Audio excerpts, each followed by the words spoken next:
is a true crime discussions channel. We speculate. This is all just speculation. Because it's true crime, it's for mature audiences only. There will be no children allowed, no exceptions. Everything on this channel falls under fair use. Please remember to like, comment, subscribe, and share. It's free. Hey everyone, thank you for being here with me today. I don't know what day it is. It's been a snow day for everybody. Thursday. It is already Thursday, y'all. Can you believe it? Hey, Queen Olive, Ruth Ann, Sarah, JPL, good to see you. Bazard, my lovely Abellis, good to see you. Rubber Ramada, Jenny Jen, Carolina, Cozy Constellations, Shell, Jenna's Gypsy. It's so good to see you all. Luna, good to see you. Shell, I think I said you. Anders, my love, it's good to see you. Toxic Orchid, good to see you. Thomas, it's good to see you. Good to see you. Ashley, MM Clark, good to see you. Jill, it's good to see you. Lisa Lynn, good to see you. I think that's about it. Yep. If I didn't get your name, if I didn't shout you out, please let me know and I will shout you out. I appreciate you all being here with me today. So we're going to talk about this immunity interview. What did we gain from it? Because it does appear that we didn't gain much. And we're going to talk about, I have questions. Why did we even have it, considering what I'm going to play for you first that we have just found out, and that was found out in July, about her not really being involved. Cara, thank you so much for gifting 10 Speculation Station memberships. Wow, that is amazing. Thank you so very much for your support. If you were gifted a membership from Cara, please tell her thank you. That was so very sweet of you. Let me jump on the train and come pick y'all up.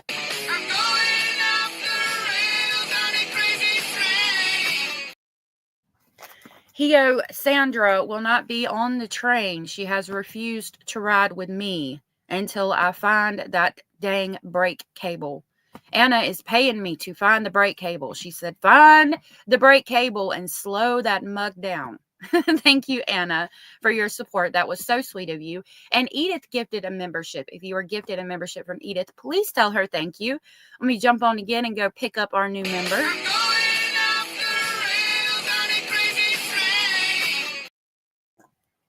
Thank you so much for that. That was so sweet of you guys. I really appreciate the support. You guys are so awesome. Thank you so much for that. That was so very sweet of you guys. Thank you so much. We gained ulcers from how angry it makes us. That's what we gained. No doubt. So let's talk about, we'll go to July where they said, first we'll go to July where they tell Stefan's dad he worked independently. Oh, Anna has been a member for a month. Thank you for that. Anna says, always looking forward to hearing you. I'm always looking forward to seeing you guys in the chat. I'm always looking forward to your input. I love the time we spend together daily. It really makes me happy. It makes my whole entire day. We're going to go to 9:40 of this one. We're just going to play a clip from this one and from the news interview, basically stating why we're all so angry over here in the Speculating family. Oh, I got it muted. That maybe he was caught up in a criminal enterprise. So this is going to be from July, talking about how they thought that there might be a criminal enterprise going on. Dad is asking for information about why Jen Soto hasn't been arrested. I think he is where we all are with this. Hey, Edith, it's so good to see you. Teresa said only 32 likes. Please hit the thumbs up. If you wouldn't mind, if you don't like me, hit the thumbs down. As a matter of fact, I'll take a poll. If it makes you feel better, you can tell me that you don't like me. All right, we'll listen to this. With Jen, and Jennifer was, and I don't know if you can collaborate that or not, but I just thought I'd share that. Yeah, I mean, without getting too much into my investigation in the narrative, it did not appear to be that way, that they were working together. Okay. Because I will tell you this, we have spent months, thousands of hours, literally going line by line through his phone. It did not appear that they were working together. Phone and her phone, and there is nothing to suggest that theory that they were working together. Could they be working independent? Well, Stefan was working independent. He was. I can tell you that, yes. Okay, so he was involved in a criminal enterprise. Well, I don't want to say criminal enterprise, but the stuff that was found on his phone pretty much painted the picture of the whole case. Okay. Okay, so it did not appear that they were working together. It appeared that Stefan was working independently. Hold on, it's going to echo. I apologize about that. He was working independently. They've been through the phone line by line, and Stefan's phone pretty much painted a picture of the case. Okay, so if Stefan's phone painted a picture of the case, number one, why are we asking for immunity? Why are we giving derivative immunity to get more information if we have everything we need from Stefan's phone? And number two, why are we asking her to testify? Why is she being called to testify if we got everything we need from his phone? Lisa says the difference with Chris is he's trying to get the spotlight on Jen and put less blame on Stinky. This is why Stinky is the way he is. I do think that the way Stinky Magoo was raised has a lot to do with how he is as a person today. Queen Olive said, I'm still holding out hope that Jen will be arrested because the cops haven't said anything absolute regarding Jen. I'm with you on that, but it's not looking good. Just because nothing was on Jen's phone doesn't mean she wasn't involved. She could have been taking the cash, says M.M. Clark. Yes, she could have been. I think she was, considering some of the assets she had that you guys have pointed out. So now we're going to jump into this news segment real quick. If you guys haven't seen this news segment, I highly suggest you check it out. They did a 6-part series on the Madeline Soto case. I'm only going to play a small little clip from it because they will strike me. This is from WKMG News 6, Click Orlando. Please give them a like and subscribe. Justin, I know you were watching this, and you've been. I will put them in the description box below. Carolina says, whoop, whoop. Please, everyone, go back and hit the thumbs up button on our beautiful best mods. Do the awesome job and allegedly speculating. Oh, that was so sweet of you. Thank you. Hey, Amanda Page. Good to see you, love. Okay, so let's see. Let me turn the captions on. I like to read what they say in case I don't catch it all. All right, so let's see what they say. A couple days ago is when this came out. You've been following this case as it's been going along, and we're starting to get some viewer questions related to this. Yeah, I've been following not as closely as you, Mike. Great work on that. And that's one of the comments that we've received throughout this entire stream. And I know you've received a lot of feedback as well. Just the hard work you put into that to put that together and to let people know what exactly we know about this case. I think the most pressing question, I'm sure you've answered this before, but for the people just now joining us who are wondering. Yeah, we're all wondering why the mother has not been charged with anything. One lady said she put her daughter in danger. She was not her protector. Did she get a deal? So let's start with that. Let's get that first question out of the way. Well, and that is what we hear the most about when we're talking about this case. And because everybody, I mean, I think we're all at the same spot, right? Let me make sure I'm not muted because I'm not looking. Okay. Why hasn't she been arrested? We don't need her testimony. You said that everything, Stefan's phone painted the picture. So if Stefan's phone painted the picture, why do we need her testimony at all? Why are we giving her derivative immunity? I mean, it's not just us asking this question over here on Allegedly Speculating and the other wonderful YouTube channels that you watch. It's the people in Orlando, probably nation and even worldwide, asking, why is this mother who put her daughter in danger, sent her upstairs to sleep with Stefan Stearns, even though she was concerned about the Woody Allen situation and so many other things, why hasn't she been arrested? And I cannot answer the question, why have there not been charges? I'm not in the state attorney's office. I wasn't present to to the behind the closed doors decisions that they make along with law enforcement. But what I can tell you on record, I've asked both the Kissimmee Police Department, which was the lead investigating agency in this, and the Kissimmee Police Department told me, quote, that their agency has completed its portion of this investigation, and we don't have charges for anyone else in this case at this time. As for the state attorney, ultimately, they are the ones that must be able to convince a jury beyond a reasonable doubt of someone's guilt. And the state attorney's office tells us, quote, the current evidence and information support the indictment of Stephen Stearns for first-degree murder. Now, Okay. So, to be fair, they say that the current indictment shows, or the current information shows the indictment of Stephen Stearns for first-degree murder. And in the interview from July, they talk about, he worked independently. So does that mean there could be charges down the line? The way they're wording it, it does seem like there might be. This goes to trial in September as of right now. So either they're working behind the scenes and doing some stuff for after she testifies to possibly arrest her, or there's not going to be anything. The news station is going to get things that we cannot, right? The local news. So we'll listen to a little bit more of this and we'll see what they say. Hey, Bellaboo. now, I will point out that I did ask that question under the administration of the prior state attorney. Just about 2 weeks ago, a new state attorney was elected and put into office. I haven't asked them yet, but... So do you think that the new attorney that just came into office is going to change it and possibly arrest her? Do you think that there could be enough of an outrage from the community to have her arrested?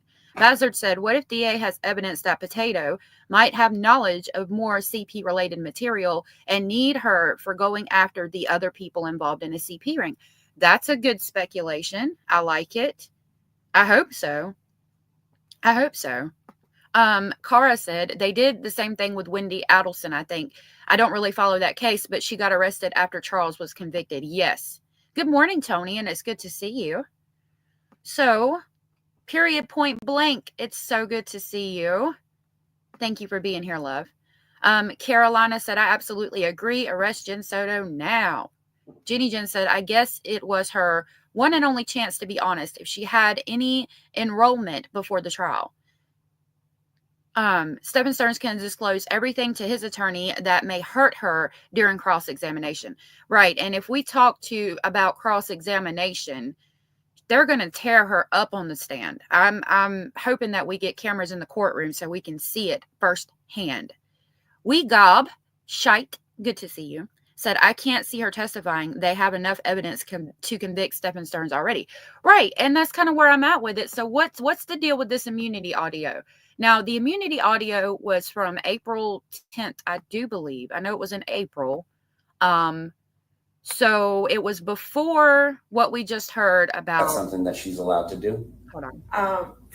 About in July, where they tell Stephen Stearns' dad that Stephen Stearns worked independently. This came before all that. So maybe they were trying to get more information, but nothing new was obtained. We do get some interesting things, though, some new information for us that we learned through this immunity deal interview. So we're going to talk about that. And we're going to question why she hasn't been charged. Veronica said, bad girl, the power of the mind is amazing. Just pretend you are perfect and focus on some distraction. I guarantee it will be over. I do that a lot to get over being sick. The power of the mind is amazing. And it's a good distraction. I like coming on here as a good distraction to things going on in life that I just want to cry about sometimes. Anna said, I think they need her because sometimes the courts let people get away with murder, so they want to secure a conviction. I don't know, maybe it's possible. And then real quick, Thomas said, I think with all the evidence they have, they cannot say 100% fact who did it and who did not do it. So maybe if Stephen thinks Jen is going to walk away from this, he might roll on her. I hope he does. Hey, Minnesota girl and Hazel Eyes, it's good to see you. Minnesota girl said, how long until the public will know if the trial will be televised? You know what? I'm going to start this and we will look it up and see what we can find on that. Good question. 18th, 2024. I am William J. I am the division chief for the homicide unit. With me is Danielle Pinnell, also from the homicide unit in Kissimmee. Can the detectives identify themselves? Detective Mark Morris. Detective Kyle Smallwood. And with us is Jennifer Soto. with your attorney, Matthew Spark. All right. We went over some things before we went on the record and told you had the opportunity to ask any questions that you needed to ask. If you need a break to consult with your attorney, that is absolutely fine. We'll all step out of the room, turn off your recorders, and let you exercise your constitutional right to have counsel. There's no problem with that. There's water fountains here. There's restrooms. I don't know if you're a smoker or not, but like if you get desperate, we can make an outside break time, but we are kind of under time constraints. With that all said, would you raise your right hand, please? Do you swear or affirm to tell the truth, the whole truth, and nothing but the truth? Yes. Okay, thank you. All right, this is an investigative subpoena, so you've been compelled to be here. And in our country, under the 5th Amendment and 14th Amendment as applied to you under the Florida Constitution as well, you cannot be forced to incriminate yourself. So anything you say today can't and won't be used against. Okay. So let me show you what I've got. It's not really answering my question over here on Google. I asked, will the trial of Stephen Stearns be televised? We've got just about the trial dates being set. It looks like over here on Reddit, they asked. Let's see what is going on over on Reddit, if we can find out. Hold on just a minute. Now this is just people talking like a chat, you know. They say, will there be a trial? I doubt if you ever show up or if they quit pushing it back. It'll likely be televised even if he even goes to trial. It's a death penalty case. He will go to trial. In Florida, they will still go to trial even if he pleads guilty or enters to a plea deal, is what they're saying on Reddit. Now, that's, again, just people talking like we are doing over here on YouTube. Let's try a different search. Let me make sure y'all can see this. Okay, good. Okay. Let me think about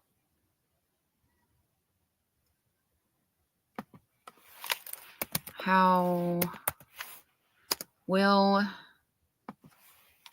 we know if the trial of Stephen Stearns will be televised. See, it's just giving me this. Like, will Stephen Stearns show up to court? But that's from 9 months ago.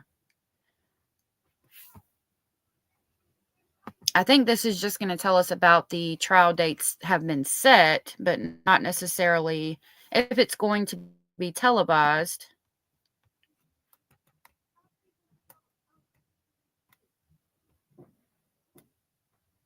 It says 2 trial dates have been set for the man accused of killing Madeline Soto. Gives us information on the case. During pretrial hearing on Monday, this was way back, they scheduled it for February 24th. The trial date for the sexual battery case is September 22nd, 2025 for the homicide case. He faces the death penalty. And that's about it. So I don't know. Maybe I can make a call and try to find out. And I will work on that. I will, if we get done today, I will call the Attorney General's office and see if we can find out more information on that. Let me see what you guys are saying in the chat, if anybody knows anything. Cara says, I think it will be, but will be blocked from what the jury sees. We'll just see the judge and the backs of the attorneys. That's what I'm thinking. I mean, obviously, we're not going to see the pictures. I don't want to see the pictures, heaven forbid. But I'm thinking that they will televise it because it's just such a well-known case, and a lot of people are wanting to see him be charged and see this trial. So I'm thinking they'll make it where we can't see the pictures and videos and things. Jill said, I don't know how to do that. Another country. Hio said, if they file motions between here and there, you will see them come through likely, either for permission to film or the court asking them not to. Okay, thank you for that. Thank you for pulling that information. All right, I'm going to play this. I'm going to invite you guys, if anybody wants to come up and talk about this immunity interview, and we're going to see what information we got from her that we didn't have already and try to figure out why we're even having this immunity interview if she's not going to be charged. Hey, Diamond Girl said, just walking in the door and getting my seat. I got a front row. It's good to see you, love. And then lastly, Carolina said also they could black out the CSAM images. With today's technology, anything is possible. I do think his trial will be televised, although Lori Vallows wasn't. That's a good point. But in Florida, they televised Sarah Boone. I know they even did Ted Bundy back in the day. So considering that it's Florida, I would hope that they do. Not sure. Oh, hey, Genevieve. Real quick, Genevieve said, I don't understand why they don't combine all charges for one extensive proceeding instead of wasting more taxpayer money. He could have one hell of a true bill pending with the Cest Quay V Trust. So if they can charge him and convict him of the CSAM, which is pretty much, a said and done deal, then when he goes to trial for the homicide, he can be looking at the death penalty because he already has the conviction for a felonious crime, is what I understand, excuse me. Used against you unless you just don't tell us the truth. And I've already explained to your attorney, Mr. Bark, whether or not you've made any inconsistent statements in the past, that is dirt under the bridge, and either a misdemeanor was committed or it wasn't. But we're not going to be using that as a basis of some sort of perjury by false statements, because those other charges wouldn't be perjury anyways. So the most important thing today is to tell the truth. I also explained derivative use immunity, which means if you said that there was a gun, and obviously there's no gun in this case, buried in your attorney's yard, we couldn't go dig up that gun if you told us that, oh yeah, there's the gun that was used is right there. We wouldn't be able to do that. We would have to show that we learned all those things independently from this interview. Okay? Do you have any questions? All right, so let's get started. Before you start, let me just make sure we're clear on the record.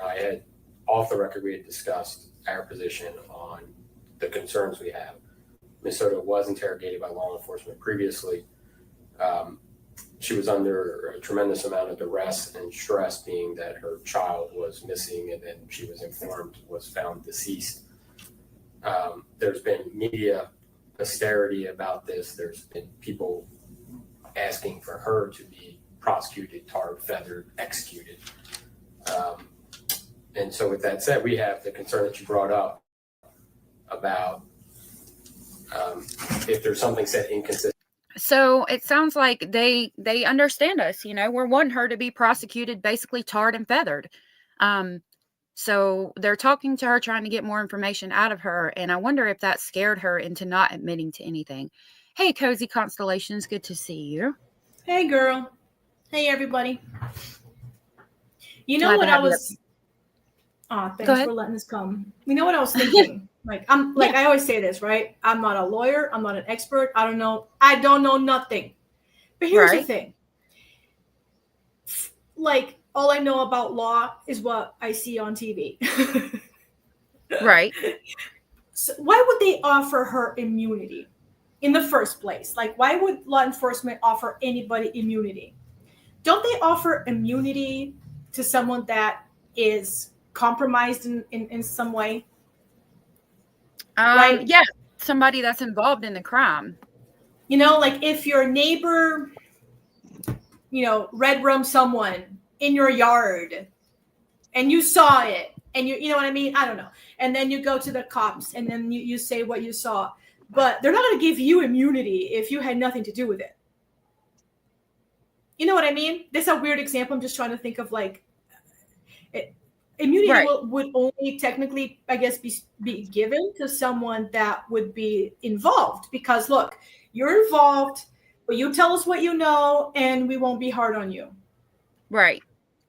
right? So this is from, just trying to like connect the dots. If they gave her partial derivative, I can't talk today, derivative immunity, so not complete total immunity, but at least some, because they're trying to get some kind of information from her, because I guess in some way they think she is involved.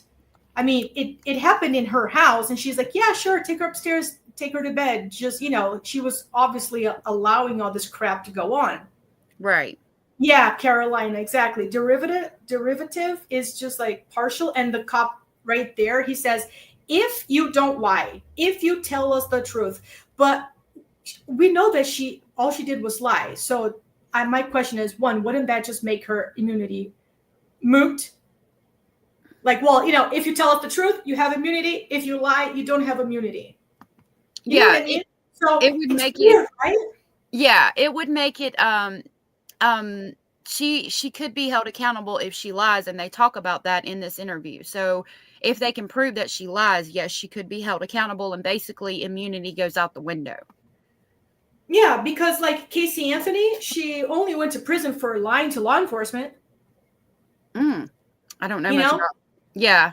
Yeah, I followed that case. I mean, not while it was happening, but like years later, I saw all the videos, documentaries. She didn't go to prison for red rum because the state of Florida wasn't able to prove without a reasonable doubt that she did, end the life of her daughter. Because I think they thought, I don't know, right? I think that the state of Florida thought that was like, it was so obvious. It was so obvious that Casey Anthony, did something to her daughter from all the evidence. Maybe they got lazy and kind of like, well, it's so obvious that the jury will, of course, find her guilty. But some people from the jury was like, yeah, we thought she was guilty of at least something. But, they were doing the right thing according to the law. We couldn't say she was absolutely guilty because beyond a reasonable doubt. So that's why she walked free, but she did spend some time in prison for lying to law enforcement. So I'm thinking Jennifer definitely lied to law enforcement. Yeah. Because they get, when you put all the information together, you see that she's telling the truth or not. So I'm thinking, why did they give her immunity, partial at least, if they didn't think she was in some way involved? And another thing, she never says a bad word about Stinky. She defends him with every cell of her potato body. Yep. She absolutely does. So I think they were hoping but I think they did a terrible job of maybe like making her feel threatened. You know what I mean? Like, maybe if we push her, but we say, hey, you got some kind of immunity.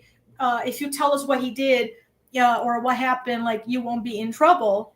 But she never turns on him. She keeps defending him. Right. And I think they were hoping that she would turn on him, and she never does. She kind of does. She kind of does? What are your thoughts, Bazard? Oh, hey, how is everyone doing? I'm just finishing laundry. Folding up my laundry. But no, I was gonna say she kind of does shit talk on him in the interview with I keep forgetting his name, the ball detective. She does like, yeah, fuck him and all that. Like, she does that, but I do agree it's like half-ass attempt. But she kind of at least somewhat quote unquote shows that she's shitting on him. Yeah. Only after the detectives, grilled her. Well, like I keep saying, I think they did a decent job, but I could have done better. Anyway, but they grilled her ass to where she, said the bizarre comment. So she kind of, here's my take. And I know it's like what we call like a beating a dead horse. I kind of still believe that, like what Cozy was saying, if it's a partial derivative immunity, that means that they can still use something against her. And I think that's why she's going to get torn apart in the defense part of the trials. And I think that's when they're going to use whatever she says and the evidence that I guess the defense will bring up, because they have to have some evidence or evidence in general. So I think that's their idea. I still think it's a weird idea, because why don't you just charge her already with like child neglect or something beforehand? Why would you wait until the two trials to use as a witness that she'll get torn apart by defense? But I don't know what this is. Florida we're talking about. So like you were saying, Cozy, with the Casey Anthony case, I remember I'm probably college age when that happened, but I remembered it, and it was like I always said they should have just went after her with some sort of like manslaughter ish charge, like neglect or something to that Yeah. effect. Then I feel like they could have proved that, but the way they did it, it's whatever. But Yeah. that's my take. Yeah. And I wish we had like a lawyer come and explain this to us. You know what I mean? Because like at least, I mean, if you like, I don't think she was the one that committed the red rum. She could be. Who knows, right? Only they and God know what actually happened. But like she definitely allowed it to happen. And like in my sense, she encouraged it because she's like, oh, I need a good night's sleep. Like go upstairs and go to sleep. I mean, wouldn't that, in the eyes of the law, at least make her culpable of child endangerment? I don't know it's like child endangerment that leads to death. It's like a gross negligence that leads to death. There's like it's something in this along this line, like you could at least charge her with this. Not necessarily, because if she's under the impression that Stinky is not going to hurt her child and that he's a safe person to send her upstairs with, I mean, think about, let's also take into account the other hand where there's good step parents that maybe lay a baby down for a nap, okay? Like it would be the same kind of scenario. If that's what she's doing in her mind, while it is negligent and while you normally would not send a 13-year-old to bed with a grown-ass man, it's not technically illegal, and you would have to prove that, number one, she knew that he was abusing her, and number two, she knew that sending her up there with him would cause her death. And I don't think anybody can do that at this point. Yeah, I can see your point. I think what the defense was going to do, and I'm not going to shit on defense because people need defense lawyers, but with their particular client, fuck him. But anyway, I think what the defense is going to do is they're going to, and I can already guess it. I can already see what they're going to do. They're going to use the video evidence or interviews with Potato to where they're going to hit her on the stand with the Woody Allen comment. And I bet you if it's televised, it's going to be the most awkward but probably entertaining moment in that particular part when they get to hit her on the Woody Allen comment. Because why would a parent say a Woody Allen comment unless they already had an inkling something sexual was going on?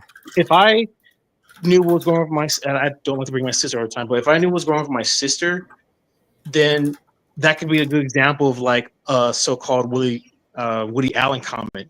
If I knew that was going on, but if you act like you didn't know it was going on, why would you still bring that up? That doesn't make sense. So I'm hoping defense, even though I fucked their client, they hit her ass with that comment over and over and over. Yeah, exactly. Because if she was I believe she knew what was happening. She just didn't care. She literally didn't give a damn about Maddie. She can't say one good thing about her daughter, and she wasn't trying to find her. Look, if she was actually innocent, she would be trying to find her daughter. If she was actually innocent, she would be doubting Stearns. She would be like, are you sure you dropped her off? Where exactly did you drop her off? Are you sure you saw her walk towards the school? Did you show me again? Because I think any one of you here, if your significant other dropped off your kid somewhere and the kid goes missing, you would grill your significant other no matter how much you trust them. Because we do that. You're like, but you left the gate open. The dog ran away. It was your fault. Like we turn on people because you know what I mean? So she never questions him. And then she keeps defending him.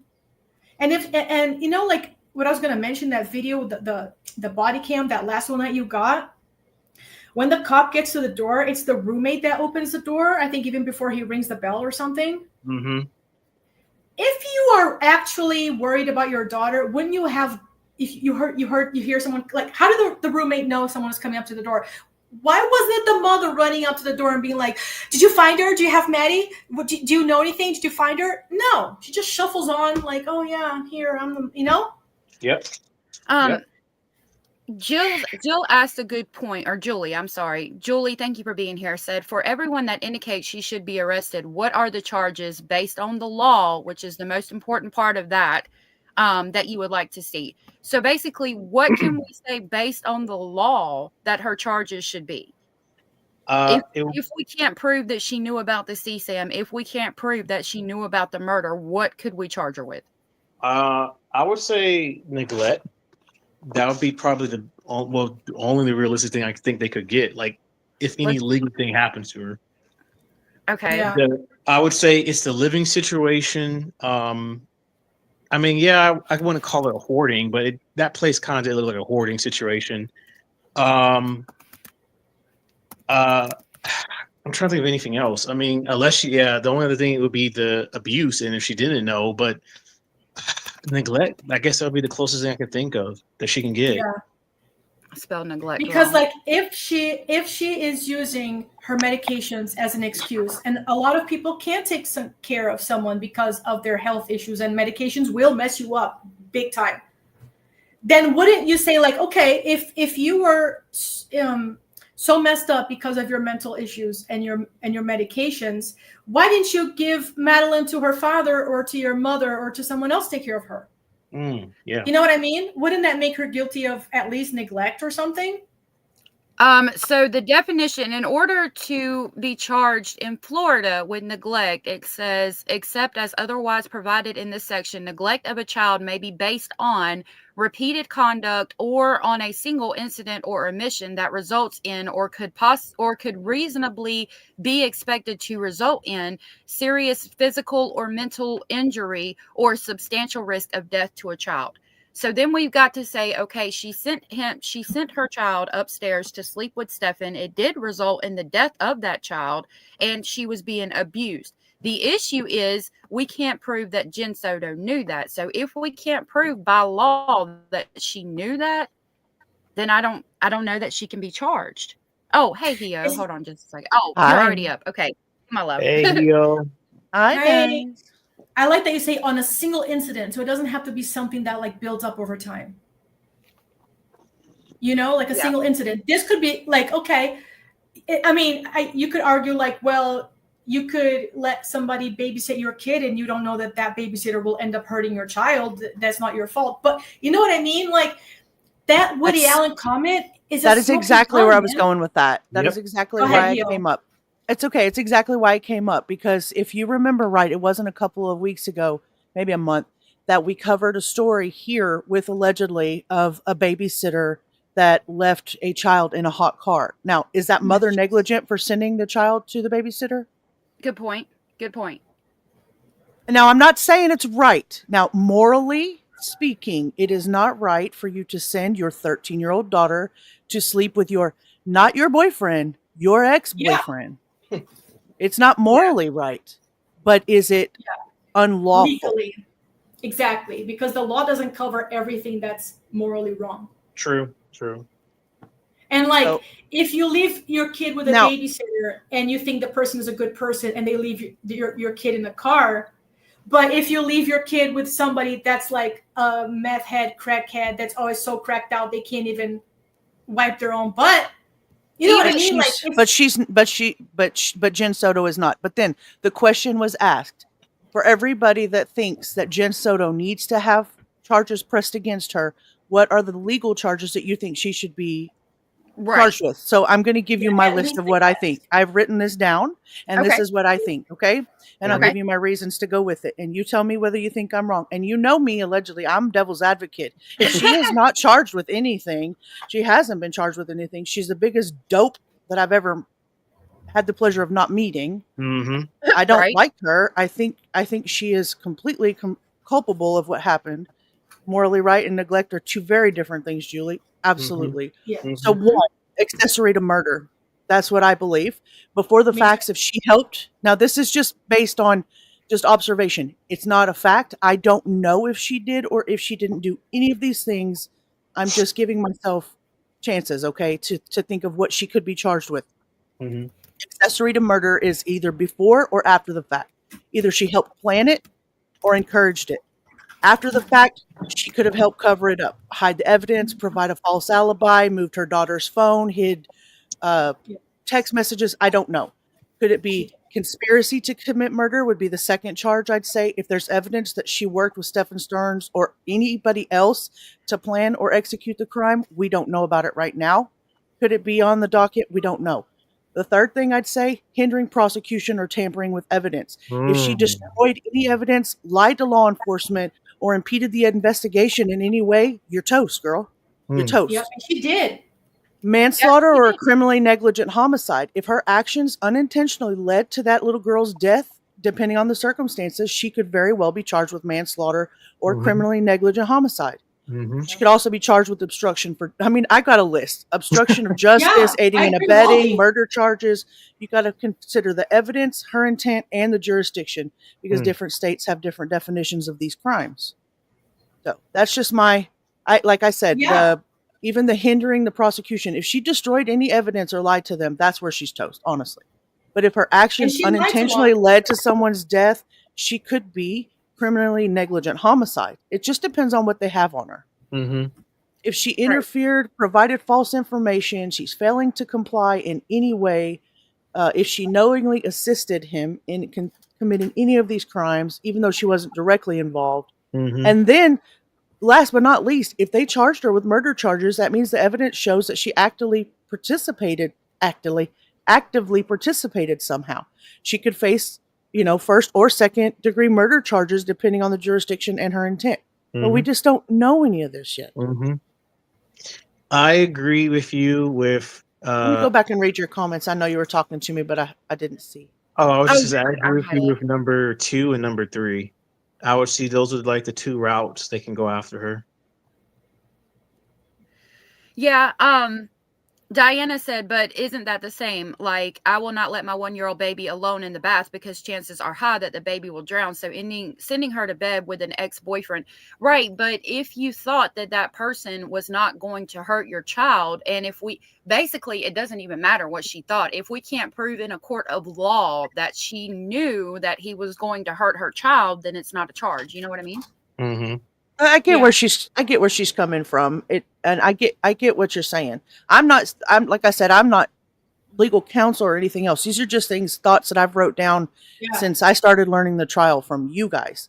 And it's just the fact is I had to take I'm sorry, Cozy, I don't mean to keep interrupting you. No. I had to take my feelings out of this because yes, the facts are that Maddie is a 13-year-old little girl and it's very sad and it's tragic. But the facts at the end of the day are, we know they've charged Stefan, and we know what they've charged him with. We know that there was an interview that offered derivative immunity.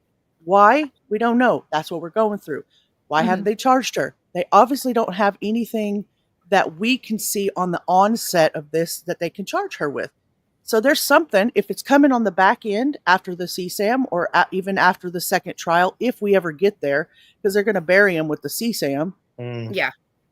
The only thing that I can say is, dude, please confess and spare these families the bullshit of having to go through the trial. Spare the public the bullshit of this tragedy and just admit what you did so that you can pray to whatever you believe in that you get in when you die. He's too egotistical for that. I know. I wrote that in the comments. I was saying in the chat before I came in, it was like, if he had the dignity, which he doesn't, but it would, I think, at least help with the CSAM part where he could admit that either Potato was involved in some aspect. Now, he probably won't admit that he killed her unless it'd be like, oh, I didn't mean to kill her. It was an accident kind of bullshit. But I feel like if he had the balls, which he doesn't, he could admit at least that Potato was somehow involved in either facilitating or just ignored it. And he just went along with it. But I that's the only thing I can think of. He probably won't, but if he, like I said, he had balls and be a man, just admit that. If she's involved, he's going to flip on her because he's looking at the death penalty. And even his mom in that email said, you need to look at it as life and death because that's what it is. And he's not going to die for his and her sins. If he's going down, she's going to go with him. And that's the type of person he is. So I'm hoping that he'll flip. Cozy, what did you want to say, love, a minute ago? All right. Scott Peterson. he's gonna rot in prison, right? Right. Because we all know that he offed his pregnant wife, Lacey. But they we could know that's what he never- was convicted of. Yeah. Yeah, exactly. Thank you. We know that he, but I mean, come on, you know what I mean? Like, there's no way that it wasn't him. And I know that you have to prove it in a court of law, because of course, if someone just says that you did something and you go to prison without proof, I mean, I understand the law justice has to be justice, but like, they never had like the smoking gun. You know what I mean? He never admits to it. He lied about it, but he said things like, "Oh, I lost my wife," like 6 weeks before she was gone. And then, you know what I mean? What I'm trying to say is, it seems very obvious that he did something, and then it's for us, it's very obvious that Jen at least knew about it. At the very least, I'm not saying she did anything, but she allowed it to happen. Rosie, it's obvious to you because you have personal feelings invested in this case. It's obvious to you. It's obvious to a lot of people because we feel personally involved in how Right. much time we've spent looking into this case. If it's obvious to law enforcement, baby, they will arrest her and they will do something. Yeah, but I if they know. offered her immunity, derivative immunity, whatever we want to call it, then they know on the back end. I mean, I have to believe they know what they're doing. Like, I've got to have faith in Yeah. and I mean, it's Yeah. hard to have faith in them, right? Because we've seen Yeah. who's going around moving to different places of the world now that she offed her daughter and left her in the, while the parent, you know who I'm talking about. I don't Right. mention the Yeah. girl's name. I'm not going to bring any publicity to that dump truck. She was found not guilty, but I had a lot of feelings invested into that case, and I feel like if I saw her, I'd punch her in the belly. Yeah. You know what I'm saying? Yeah, I know, and I agree with you. But what I'm saying is, like, if we think it's obvious, I'm sure the law enforcement thinks it's even more obvious. Because I mean, like the Woody Allen comment is like, okay, I'm afraid that he's gonna do this. She said that she's gonna fall in love. I mean, she's gonna be groomed. And how she even corrects herself. So to me, that shows knowledge. Yeah. Or at least a suspicion. Okay, I'm gonna be like, I don't want to just condemn this woman because I don't like her. I don't know this woman personally. I have nothing against her personally. Like, we're just in this because we know she's involved in some way. No, We believe that she's involved in some way. You But I can agree with you, condemn her like- for what you believe. You can condemn her for what you believe because you believe that she's guilty of the negligence of allowing her child to be in that position. Absolutely, you can, but it's not going to Yeah, stand up in court. Oh yeah, I know. It's not, you can't go to court and be like, oh yeah, well, I think she's guilty. I understand what you're saying, but like, what I'm trying to say is like, that shows that she was at least suspicious of something, right? If Yeah. you say, I think I don't want this to happen, like I don't want this to be a Woody Allen situation, that means that she was at the very least suspicious of something going on. That's a good point, and I wonder if they So could use why that. would she allow this condition to continue? I think if you got this guy in your life and you say, "Oh, I'm kind of afraid that he might try and groom my kid, or he might do something to my child." Well, why are you allowing him to stay in your life? Her Right. sister lived in the next, not the very next house over, but like the next. She was like neighbors, right? She said, my sister lives in the next townhouse complex or whatever. Like, I don't know, just a few minutes away. But her sister couldn't help with Maddie. She had to call this freaking stinky goblin from 3 hours away to come help Maddie brush her teeth and put her in her pajamas. Yeah, I think that that's why they were so asking everybody that they ran into why they broke up, because I think the Woody Allen comment goes back to if they could prove they broke up because of what he was doing to Madeline, that would prove that she knew and therefore they could do something. I don't know that they were able to find out factually why they broke up. Okay, so can we rationalize this Woody Allen comment just from a basic point of view? Mhm. I've told you I'd never heard of that before you guys. I had to look that up. So if I'm trying to understand the context, what exactly did she say? Was it a direct comparison or was it a subtle jab? Is she outright expressing jealousy? Or is she just saying, hey, she's using him as an analogy to critique the age gap between the two of them or the power struggle in the relationship? Like, oh, you're closer to her than you are to me. Damn. Like that kind of jealousy? Or is it because if it was jealousy enough to think that You understand what I'm saying? The I two get it. sides of this. How can you tell me that she's jealous and making a Woody Allen comment, but then tell me she sent him upstairs to sleep with her daughter? So you tell me, what Exactly. is she jealous or not? I think she is. She was jealous. The way she was rubbing herself when the police officer said, put it flat out, like he is like sleeping with your daughter, like he's having relations with your daughter, and she was like rubbing herself, and she was like rubbing her face and getting red. Yeah, if she was jealous, that's a red flag. If she was scared of actually Maddie being in danger, that's a red flag. Either way, she allowed stuff to happen. I mean, there's a difference between your emotional triggers and jealousy, right? You can be really jealous. You can be jealous because you're insecure in your relationship. Like, when I first got together with, allegedly, I was 50 pounds lighter than I am right now. And she used to find me a lot more attractive. Or am I in fear that Bazard gets to come up here and he's going to replace me? And Oh, so now no. I'm jealous. Or am I feeling undervalued because she takes everything Cozy says and it means so much more than what I'm talking about? Am I emotionally triggered or am I truly jealous?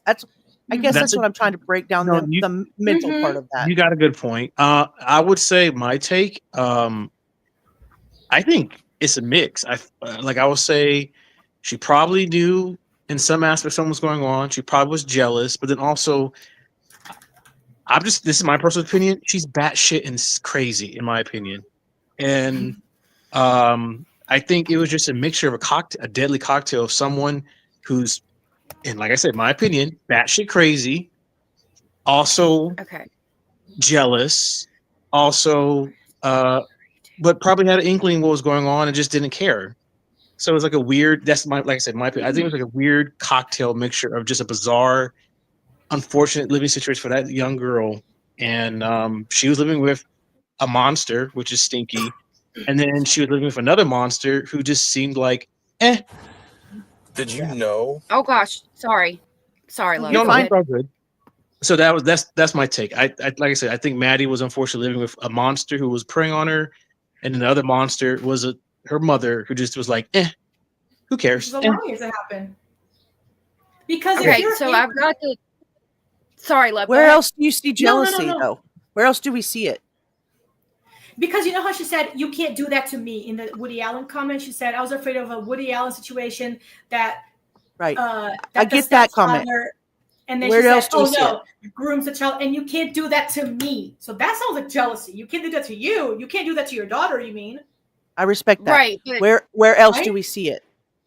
I would say, I would say with the situation from Tyler, wasn't it like in some aspect she wanted a relationship with Tyler and was using Maddie as some sort of weird bargaining chip?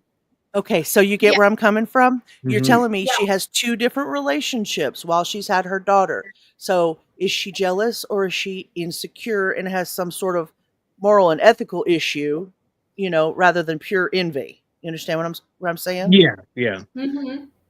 All right, so I've got the Woody Allen comment coming up. We're going to get the context of that real quick. So I've got the closed captions on. Okay. Hold on just a minute. It'll play in just a second. They're working on the alien. tower in my house. I think this part's redacted because it is playing. Mm-hmm. They're working on the. Oh, here we go. He's never said anything to you or anything about it. If anything, I've always told him that my biggest fear is that this would turn into a Woody Allen situation where the stepdaughter or the dad grooms the child and the child then turns 18 and ends up running away with him. I told him that was my biggest fear and I don't ever want that happening. You can't do that to me. Why would you say that to him? Because I know. Okay, so before we listen to the second part of that, she started off by saying the stepdaughter and then changed it to the person that would be the one guilty of it because they're in a position of authority, the parental figure. So she was already blaming the stepdaughter in that situation, which tells me in turn that in her mind, she would be blaming Madeline. And then you can't do that to me, which goes back to the jealousy we see. My response would be the other jealousy part is that she doesn't really give Madeline any compliments or say anything nice about her, but I mean, that's my feelings. That's not something I can prove, but I don't know how you would prove jealousy any other way. I don't know. Well, what you just played for me, implies feelings that are protective instincts of herself rather than envy. She is in fear. A fear is suggesting that she's worried about negative consequences for herself and the relationship as a whole. Like fear of being betrayed, I don't feel like she's being jealous. I feel like she's insecure. Now, I'm not saying that's not true. It might be. You guys see things that I don't. I'm just saying, if we look at it we're all on another, speculating. We don't read her mind, right? We're all just speculating. Yeah, I mean, if she's implying that her ex-boyfriend is going to, well, her boyfriend at the time of that statement, right, might cross the line, or she's projecting discomfort about it, I don't understand why she would say, yeah, go ahead, sleep upstairs. I've got to get some good sleep anyway. Exactly. I see your point. Not making sense to me. Yeah, no, that's why I said in my personal take, she's batshit crazy. You know, maybe we're talking about someone who, like I said, in my opinion, is batshit crazy, and whatever their logic they believe is right. And then she's living with a pedophile who, like, they believe they're doing is right, and it was just a deadly cocktail, unfortunately, for Maddie. That's how I take it. Yeah. I'll play the last little part of this, and then we'll go back to immunity. Hold on just a minute. Hold on. I never trusted. I grew up being told never trust a man. My mom put that in my body. Never trust a man. And like, I did not completely 100% trust the man, but in my, like, the logic in my head was saying, you know, he's been in your life for 7 years. Nothing's happened. He hasn't shown you anything that he's weird, or that he's done or that he's interested in her, or said anything about her body, or talked to her about her in any specific way that like freaked me out. He's never said anything like that, or shown me any of those signs. So I thought I could trust him, that he was safe, that he was a good guy, and that he was taking care of my baby and loved her the way I loved her. But I was wrong. Okay. I noticed again how she trips up over her words when she talks about that. And again, to me, I think it's because she knew what was going on and in some way condoned it, because not necessarily because of how he warped her mind, how he had manipulated her. But you guys can let me know what your thoughts are on that. Yeah, I can see that. Like I said, I guess my take is I'm just going down the hill of she was a crazy person. Like I said, is my take. And he used that as a way to manipulate. But then it was like, she just said, like, well, in my logic, like, you know, my mom always instilled me not to trust men. And like, I don't know, like, he didn't do anything. So like, well, why would you even, okay, so why, if I was like the detective, you just told me that you thought or had an inkling that your daughter would somehow get in a Woody Allen situation. You're not explaining to me, well, where did that idea come from? Did something happen? Something said He never grilled her not on being that. used against her for following. Sorry about that. Yeah, he never grilled her on that part. Like, I kind of wish he did, because then I would have been like, well, wait a minute, why are you even mentioning this? Like, did something happen? Why would you say that? And then you tell me that your mom told you never to trust men, but yet we have evidence. Well, I guess hindsight, we show you that you were desperate to try to get back with Tyler using your daughter, and now this whole Stefan bullshit crap. Well, I'm going to hop down. I just wanted to come up and stir the pot a little bit and then talk about why we thought she might be, you know, legally held responsible, what options, you know, they might go with. And we just won't know until then. And the Woody Allen reference, it's complicated to me because I've had to go back and look and see what the hell is that about? I mean, I didn't know who these people were and what, because I didn't pay attention to a lot of the stuff back then when I was, you know, I was young. And so, you know, noticing that she had the Woody Allen reference, it's made me go back and have to look into see what kind of insecurities that this girl might have. Now, we haven't talked to, she hasn't been out. She hasn't said anything. She hasn't said anything in a while, right? In any interviews? No. No. Hasn't No, been she's- anywhere. So is she in a mental institution trying to avoid stuff? Do we know? Or is she living at her mom's? Is she living in the same house? Surely if she was in the same place, somebody'd be stalking her. Yeah, she's hiding out somewhere for sure. And As I many don't people hate yeah. her, Yeah. you know. I was gonna say I don't even think she's with her family. I highly doubt after what's been going on and the stuff that's been coming out. I have a feeling she's probably not with her family. Yeah. Yeah. And for me, going back to that, she states that, back to the Woody Allen comment, she states that, my mom never told me to never trust a man. But not only are you trusting a man that you broke up with that shouldn't even be at your house because you broke up however many months ago, but you're sending your daughter to bed with him. I mean, again, it's just the statement is weird in general. It doesn't make sense. And I wish the detective would have grilled her on it more as well. Mm-hmm. Yeah, because later on she says, I trusted him. He was my best friend. I trusted him with my life. That's one of her statements that she says. So wait, you trust him or you don't trust him? Right. You told me to look up coercive control, and it is domestic abuse isn't always physical. Coercive control is an act or a pattern of acts of assault, threats, humiliation, and intimidation, or other abuse that is used to harm, punish, or frighten their victim. Coercive controlling behavior is at the heart of domestic abuse. My But question did would she be, seem square? I'm sorry, go ahead. no, go ahead. Did she seem scared of Right. Stearns? She doesn't. She does, but I mean, I like I said, I do think she was definitely manipulated by him, but I don't think she was afraid of him or humiliated. So let's ask ourselves the question: if we're talking about coercive control, it's a good question, right? Mhm. So did Stefan isolate her from family and friends? If I had to guess, I would say yes, because of the way when we saw the body cam footage, he was looking over the phone, looking over the text. It was normal to her. So that told me definitively that he's the type to make you put it on speakerphone, to see what you're texting people, to see what they're texting you. I think so, yes. Fair enough. He seemed to be controlling because he was always FaceTiming Maddie. Yeah. He was controlling of Jen for FaceTiming Maddie? Good point. No, I mean, he was always, I mean, Jen says that they would be FaceTiming, not even doing anything, just with their phones turned on, but he would also be FaceTiming Maddie all the time. Like even her friend says it. Right. But he didn't even live with her anymore. And I'm not saying that coercive control can't happen across continents, because let me tell Yeah. you, it can. It can Mhm. happen It can. from here to across the pond. Yes, ma'am, it can. But what I'm saying is that we're just speculating on what we know of the little pieces of things that we've seen. We don't know anything about their Yeah. relationship Yeah. factually, right? So we don't really know. We're just assuming that he was the one in control. He was monitoring her or dictating her actions or their money or their, her independence or the decisions or her confidence.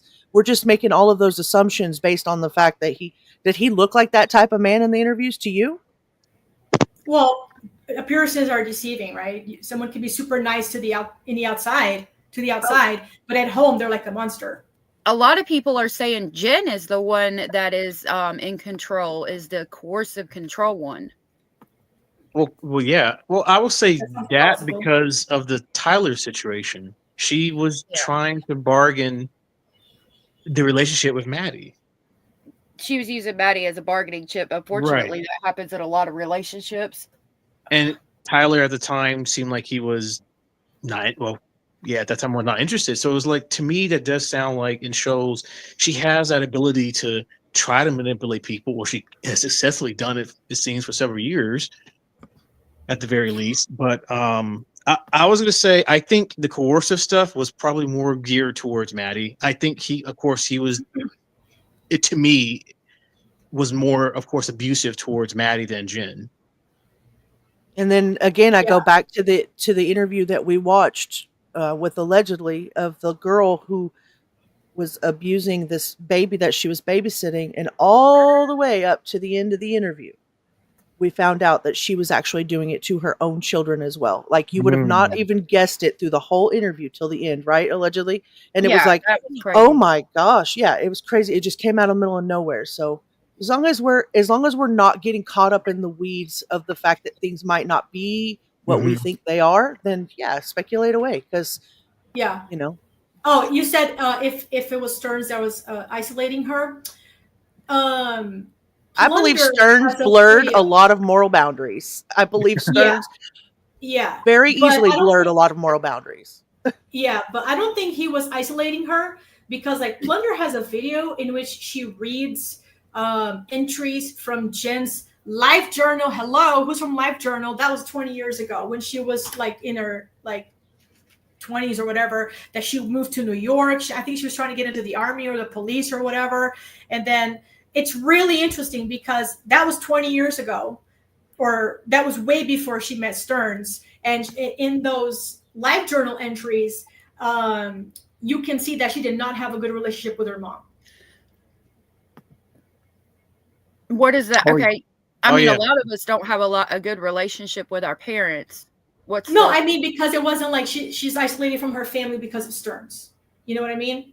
That's oh, that's what I'm trying to say. Because okay. like there's her life journal, which is like a blog online, right? From like way when she was I think 20 or something, she moved to New York. Plunder has it on her channel. She reads all the entries, or almost all the entries, saying how she didn't get along with her mom and she didn't, you know, she was just trying to get away, and then she didn't make it in New York and she came back to Florida. So, and I know we know that Yolanda wasn't a fan of Stinky. So maybe I don't think he was like isolating her from her family. She just already didn't maybe have a good family relationship with her family, and because her mom didn't like him because she had a good instinct, you know, then they wouldn't be together because like for example, an imagined situation. Oh, if he's not coming, then I'm not coming either. I don't know, right? You know what I'm saying? I don't think he was isolating her. I think it was just she already didn't have a good relationship with her family, and her family didn't like him, so that's why he wasn't invited to Maddie's party. But Carolina, not that that is an excellent point. That's what I'm trying to get you to understand. I'm not disagreeing with you that there were things that could be happening after the death, because I believe, just from what I've seen on the interviews, his insecurity with his hands over himself the whole time, not only just the interview, but during the time he's looking over Jen's shoulder, he's trying to make sure that what he says is in line with what she's saying. I'm sorry, but that's just what I see on my part. No, But that's you don't not need to be. not to say. No, I agree. No, I I totally agree. It seems Yeah. like she's the one in control. Yeah. Yeah. Yeah. I think it was I just a don't know. But weird. also, It Oh, is, Teresa. I want to throw things because I Yeah, agree. me too. One side, you know, and if you don't go through these cases and have this thought process on the very beginning of, oh God, they're both guilty, they both did it, put them both under the jail, and then you start mhm. getting into it, and you're like, but maybe things aren't always as they appear to be, you know. Mhm.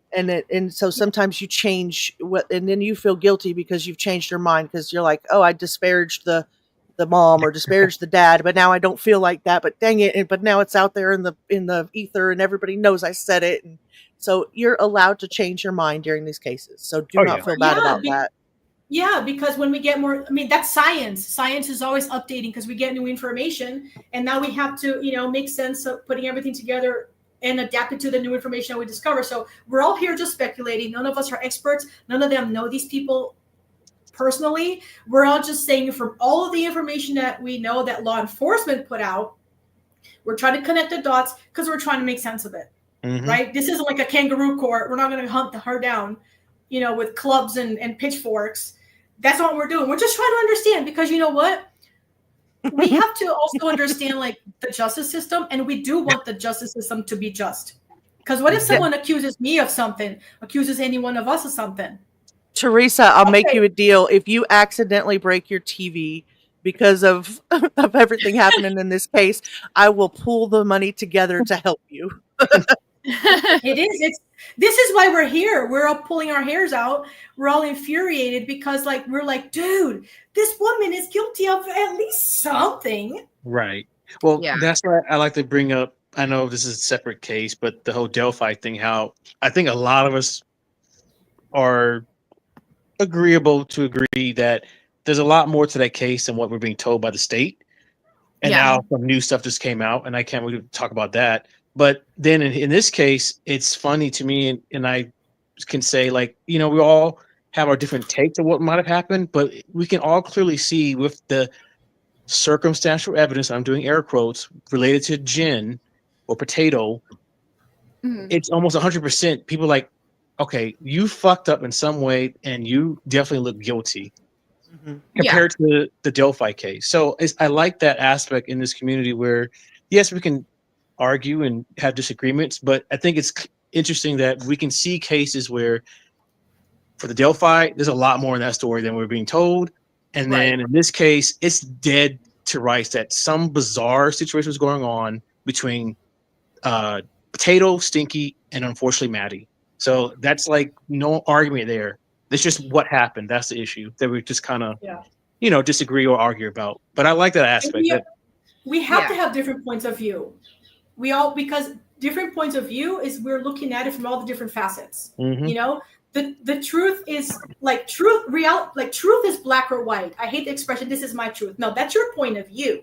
Because water is wet whether you think it's wet or not. You know what I mean? Mhm. But like the truth has let's get philosophical. Like reality has so many different facets. And like this is a case that has so many different moving parts and that we don't know. We just know what law enforcement put out. How much stuff are they sitting on that they can't put out because it's they're working on it. You know what I mean? They're not giving us everything.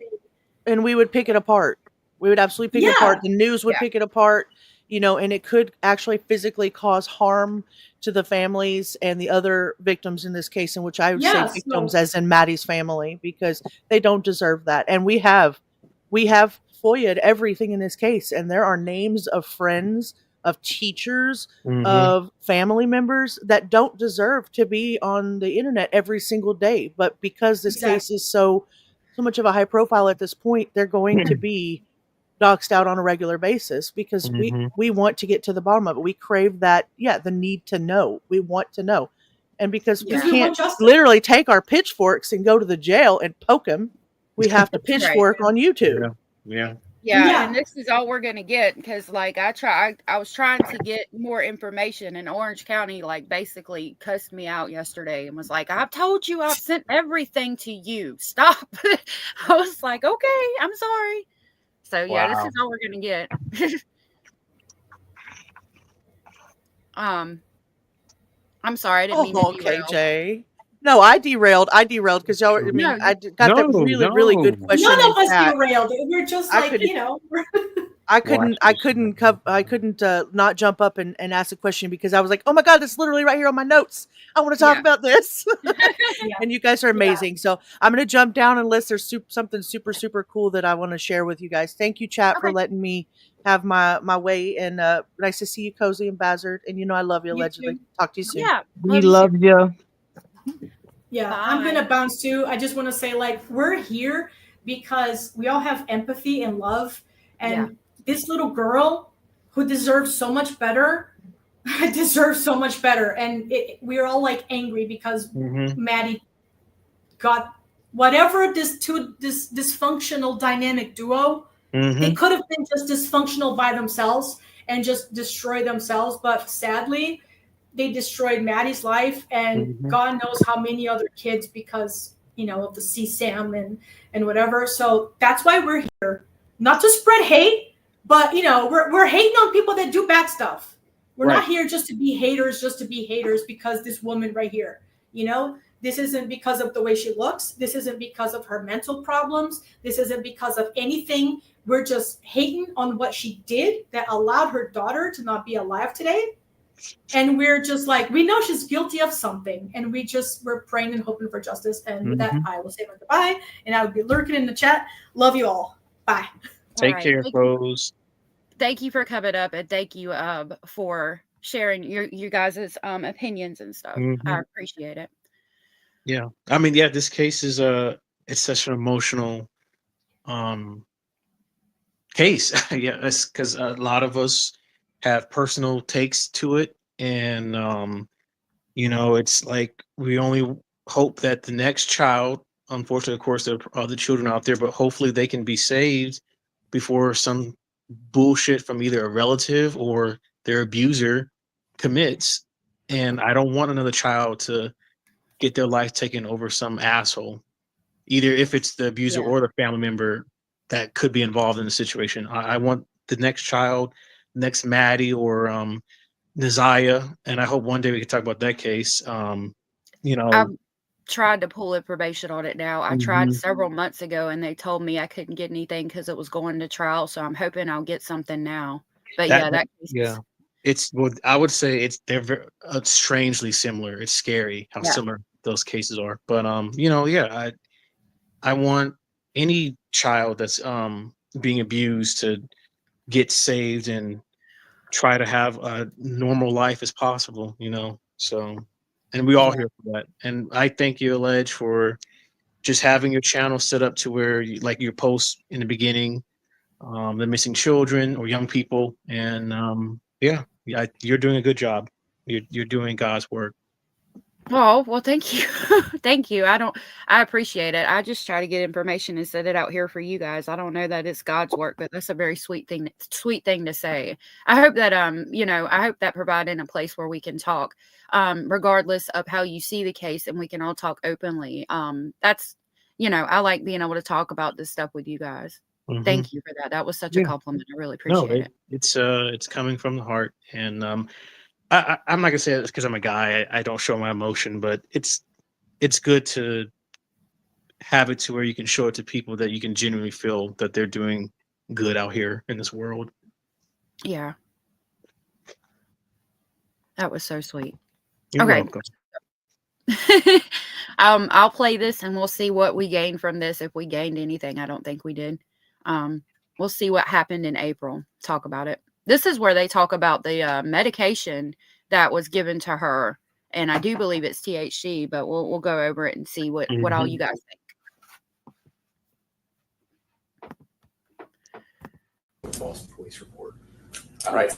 So, for example, if she said something that was false then, and we have no idea that it was false now before this interview, but she comes in and admits that it was false today, we can't use these statements or that admission that it was false against her, just like we couldn't use anything else against her from this interview. Okay. All right. My understanding is that on February 25th of this year, you were working at the hotel on Disney property at Coronado Springs. You have to answer. Hey, all I need is Jesus, coffee, and true crime. I think that's where a lot of us are with this statement. Said, how can someone make a statement like the Woody Allen thing and not know something is wrong here? I agree. We discussed it a little bit. Again, it goes back to what we can prove, right? Like we can, it has to be, they have to be able to prove it in court. But it was discussed. We went back and played the comment and it was discussed. I don't know if you saw that or not. My response would be, it depends on what they can prove in court. Hey, Gray Moon, thank you for the super sticker. That was so sweet and supportive of you. Thank you so much. That was so sweet.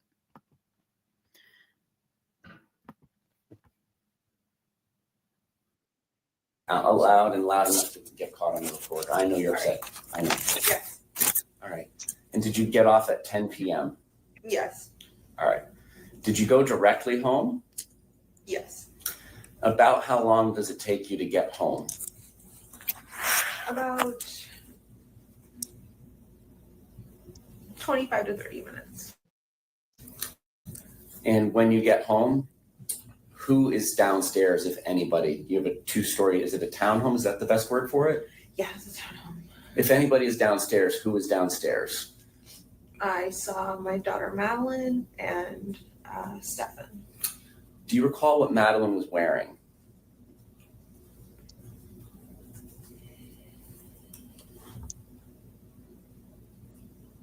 No. Okay, that's a problem for me. We found out from the DNA video that I put out that the assumed time of death or date of death is the 25th, which would have been that night, sometime before 12 a.m. I think y'all told me that the telegram message went out at like 11:50 something.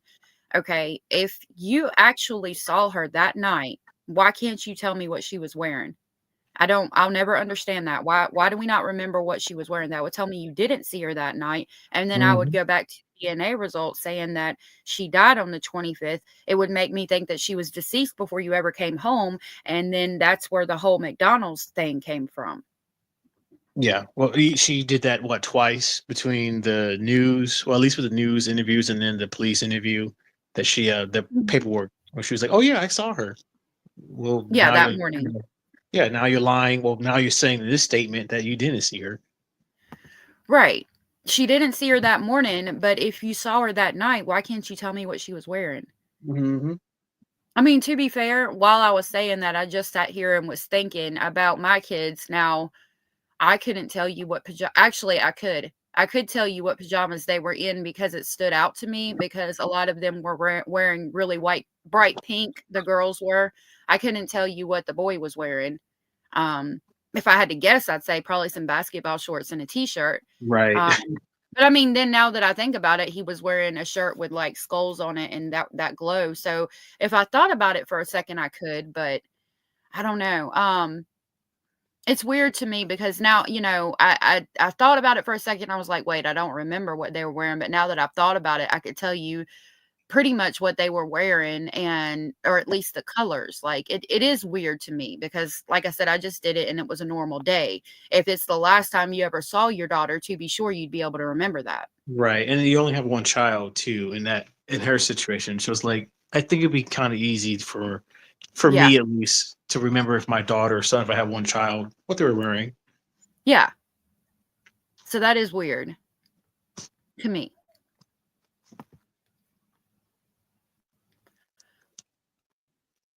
And do you recall what Stefan was wearing?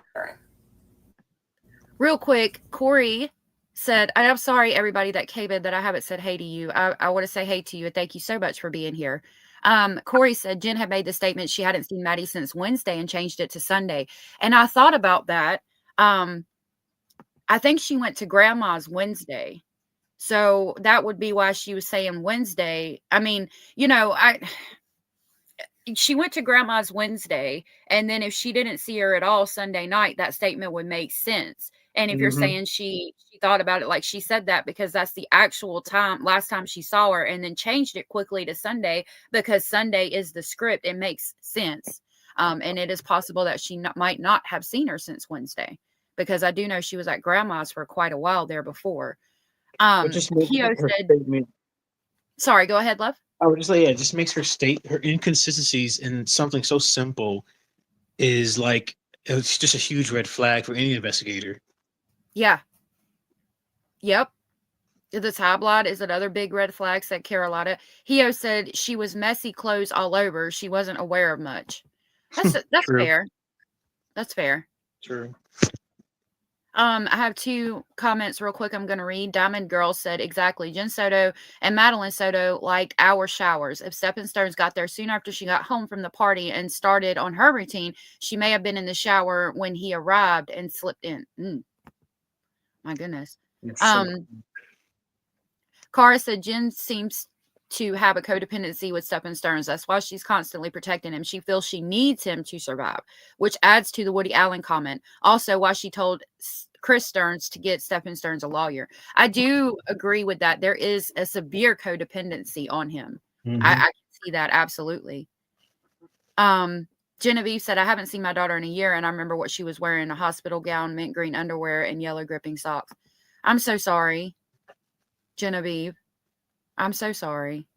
But I mean, and I don't want to use you as an example, but like there again, she remembers everything down to the underwear the child was wearing because that's the last time you saw her. Like as a parent, if your child goes missing or if something happens, you would recall the last time you saw them over and over and over in your mind. Like, did I say I love them? Did they tell me they loved me? What were they wearing? Were they smiling? What did their face look like? How was their hair fixed? That's kind of what I'm referencing in this. And if I can remember what 4 kids were wearing somewhat on a normal day of the week, actually, when I was very stressed out because I had a lot going on, why can't you? But I mean, again, she's medicated. Things are messy. So yeah, well, yeah.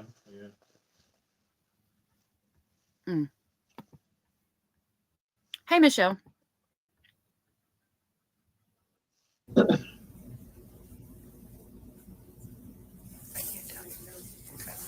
When you get home from work, do you need to kind of eat a late dinner before you get settled in for bed? Yes. And do you eat there at your home? Yes. What do you eat? I think I had a pub sub waiting for me in the house. A sandwich. Okay. Did anybody join you in sitting down and eating? No, I ate in my bedroom. Okay. Did it look like anybody else had recently cooked food or eaten any food there that night?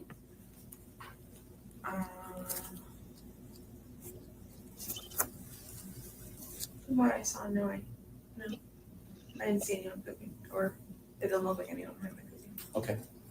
I believe.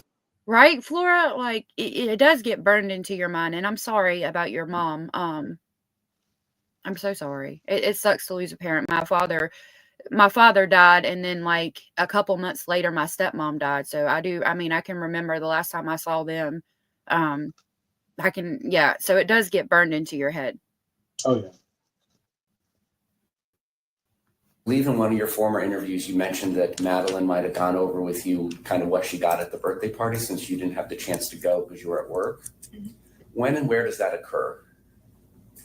That occurs like right after I get home. It occurs in my bedroom. Everyone's in my room. And so by everyone, let's just be clear since I understand you have some roommates. So what do you mean by everyone? Madeline, Stefan, and myself were in my bedroom. Okay. At this point in time, do you recall what Madeline was wearing? I don't know. Let me ask it a different way. Perf said there was a video put out about the possibility of them dealing counterfeit meds. Yeah, that was by Grish. I've actually been talking to them. I've got to send some information. They were asking me for some stuff. I've got to get over to them. But he's doing some work. I sent him some stuff, and he makes a compelling case. You guys should definitely check him out. I'll grab his link and drop it in the chat box. That's an interesting channel. He's diving into this case too and giving his thoughts.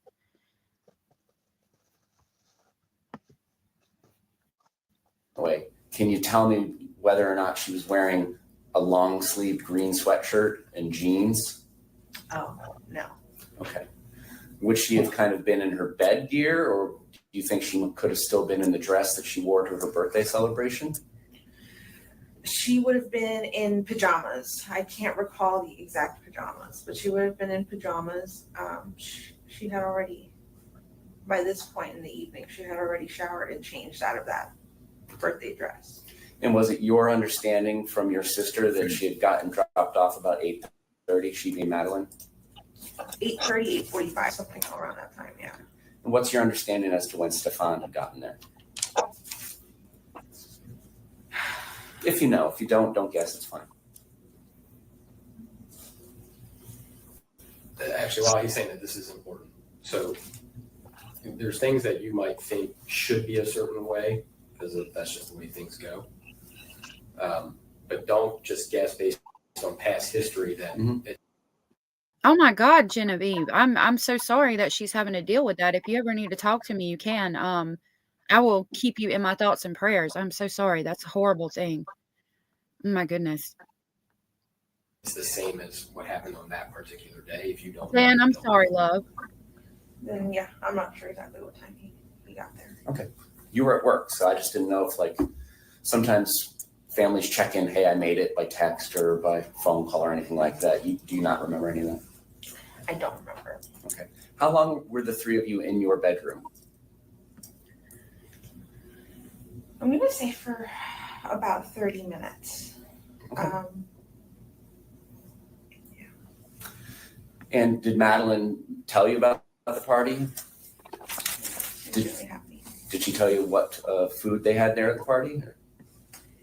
Moss Mommy, good to see you, said when people say would have, they're lying or inventing. Yeah, that's a good point. I've noticed like when she gets backed into a corner, specifically with her saying the sex stuff is fine or not evil, but the murder is, and Woody Allen comment, she trips over herself. And that tells me that what I see from that is you're trying to make up an excuse that sounds like it's believable for a situation that you know is not acceptable.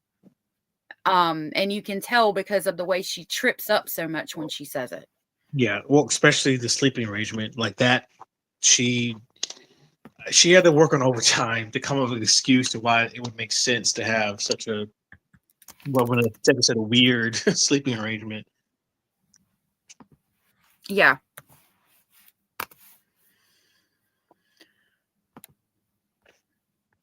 Yeah, she they had her favorites. What are her favorites? Puerto Rican food. So arroz con gandules. All right, so you're gonna have to translate to English. I know frijoles and arroz and a couple other things, but help me out. If I recall correctly, she had requested. Hio gifted 5 Speculation Station memberships. That was so sweet and supportive of you. Thank you so much for that. I'm going to pick up everyone else but you because you said, no, ma'am, you're not getting on my crazy train.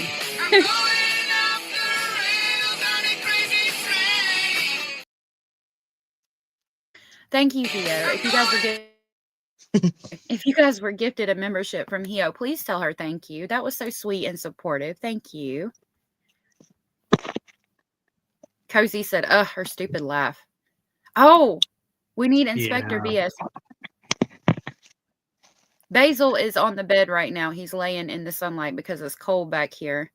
I think I'm out of crackers right now. So we were looking for crackers earlier, but he's been eating his parsley and cilantro. He's laying in the bed. There's Inspector BS. Okay. Yeah, Hio said, no, ma'am. All right.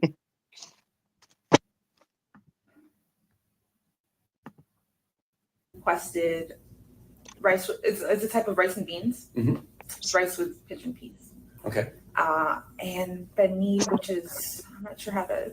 It's a pork, but I'm not sure how they cook it. Okay. So it's cooked.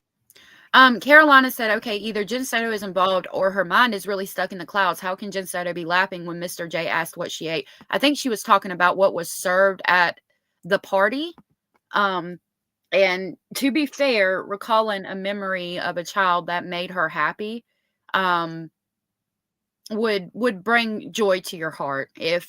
And I mean, even if she did have something to do with this, I think that her like smiling or laughing when they talk about Madeline's party brought joy to her heart. So that's why she kind of smiles and laughs. I know a lot of you think it's hella inappropriate, like Zan said, but if we go back to that too, we could say, well, a lot of things she does is inappropriate. So is it just her personality in general? Going back to us talking about the Asperger's or autism spectrum of this.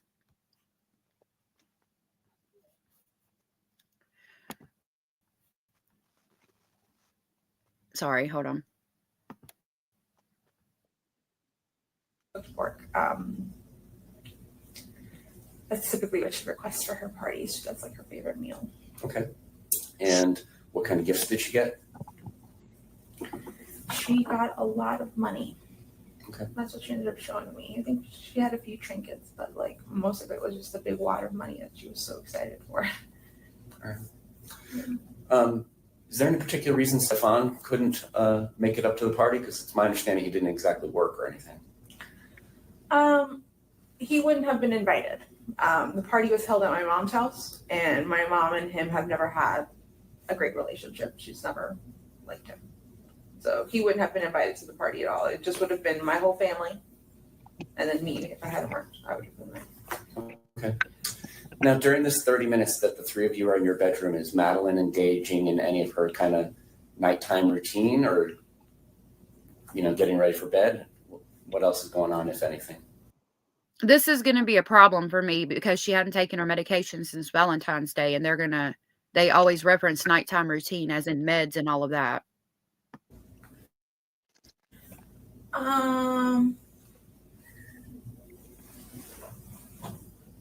We spent a long time talking about gifts and having her show me, and then we counted out her money. So, Moth's mommy, I think we went through that and we found out that the sister said she didn't take her money with her, meaning that she didn't take her money and like run off at like, as in if she was trying to catch a bus or if Madeline had ran away and tried to jump on the crazy train or catch a bus or whatever, there was she left her money at home. We haven't really, everybody else has said her money was at home. Even Stephen, when he came to the door on the most recent body cam footage, said her money is here. So I do think she took it home.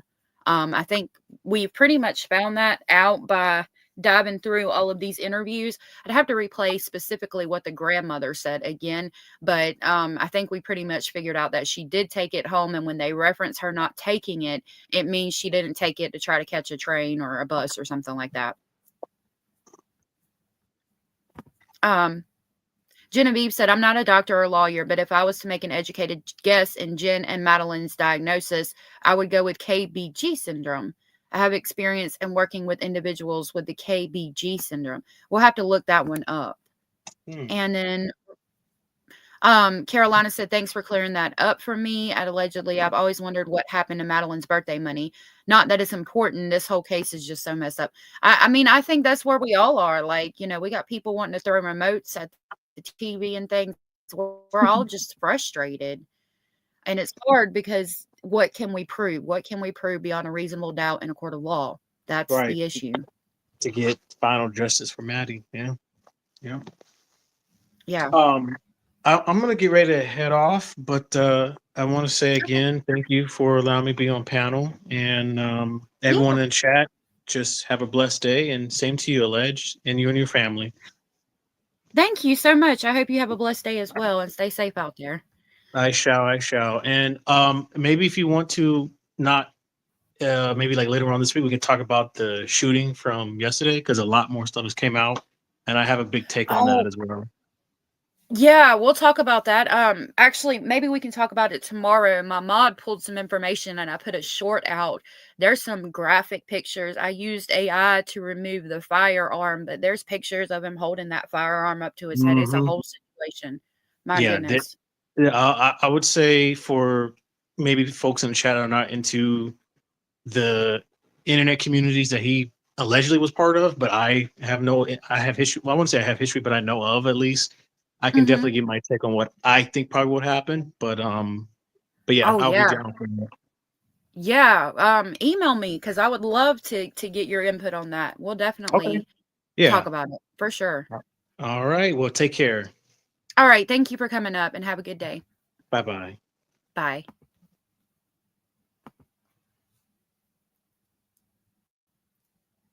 Oh, I was like, did I push play?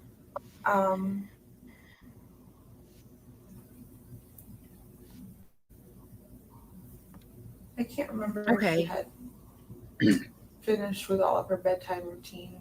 Okay. Does she brush her teeth at night? In the shower. In the shower? Okay. And that Genevieve reiterated on the KGB. See, when you say it's KBG. I think a KGB. KBG. She said most, oh my goodness, my computer is having an issue. Most, not all KBG diagnosis individuals lack cognitive skills and are very introverted with major codependency issues. Okay, I think she went, from what you guys were telling me, I think she does have some college in her background, Jen Soto. So that goes with the, if it's a cognitive issue, then I would question the ability to get through college and all of that, if that's what she did. I think some of you are saying in chat that she did. The other parts of it, I can most definitely see. The codependency. She has a very bad codependency for Stephen Stearns. Absolutely. And even I could say on Madeline, taking into account the Woody Allen situation where she's saying, you guys can't do that to me. You know, she threatened to kick Madeline out when she was 18 or, you know, before she turned 18. But would she have really let that happen? I don't know. What's her major? Sleep studies, said Matt LeBou Serve. No doubt. I'll be here tomorrow night. We got a national tax for terrible weather tomorrow. Oh my goodness. I hope you stay safe, Teresa. Yeah, I'll read it. I'll look into it. Actually, I'll play this and we'll pull it up on Google and see what it says. KBG. that occurred before you got home? Yeah.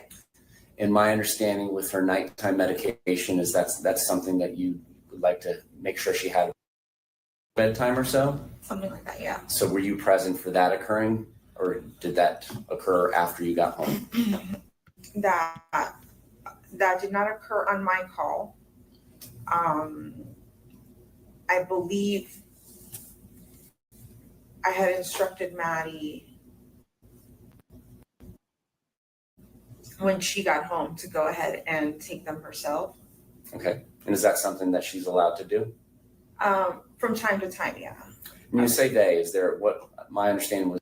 Okay, so that goes into, I didn't pick up on that the first time. That goes into why she might not have known that Maddie had stopped taking her medication on Valentine's Day and had not been taking it, because if Maddie's allowed to take it herself, then that would explain why she didn't know she had stopped taking it. KBD syndrome is a rare genetic disorder that affects multiple body systems, including brain, heart, and skeleton. It's characterized by developmental delays, intellectual disability, and distinctive facial features. So developmental delays, let me make sure y'all can see this because I can't see. Okay. So the developmental delays, delayed mental and movement abilities, learning to speak and walk later than normal, intellectual disability, mid to moderate intellectual disability, facial features, prominent nasal bridge, thin upper lip, synfroys, wide eyebrows, oh my goodness, and round face. Skeletal abnormalities are short-statured, delayed bone age, and controvertible anomalies. Neurodevelopment disorders, hyperactivity, anxiety, autism or spectrum disorder, hearing loss, seizures, epilepsy, and heart defects. Okay, just looking at this, I would say probably not, because she doesn't have a prominent like brow. She doesn't have any of the facial characteristics and the skeletal issues. That would make me think of somebody like with, what is it? It's not SIDS. And it's not, I don't think it's cystic fibrosis. It's something else where like they have to have like help walking. Cerebral palsy. That's it. Cerebral palsy. I would think something more along the lines of cerebral palsy, like as far as they're talking about the skeletal issues and things like that. That would be my thought on that.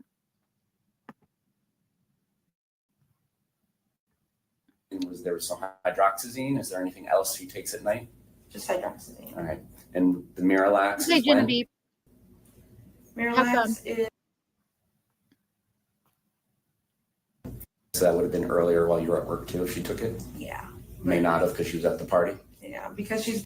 KBG was a disorder that we were thinking about that Jen Soto might have had. So I was reading about it from Google to see if we can make it work. I personally don't think it works because, you know, epilepsy was one symptom, hearing loss. You know, it makes me think of somebody that is visually impaired. Like you could see that there is an issue with that person by just looking at them.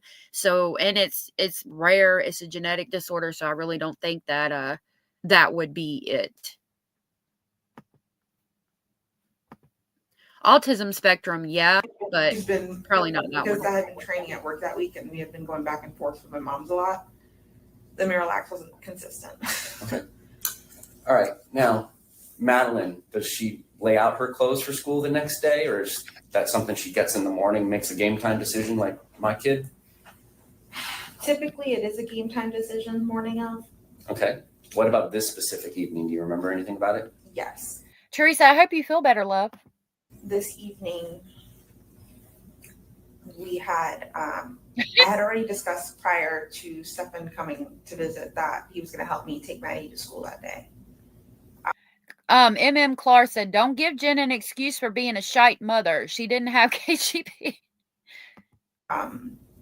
So because I knew that that was what was going to happen that night, I had asked Maddie, pick out your clothes, have everything ready, have your backpack ready, your water bottle, everything you need ready, so that way you could just grab your stuff and head out. It won't be too much of a hassle in the morning.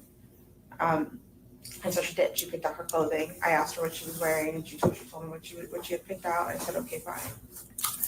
All right. So she picks it out, but does she physically take it out of somewhere, wherever she stores her clothes, and put it somewhere?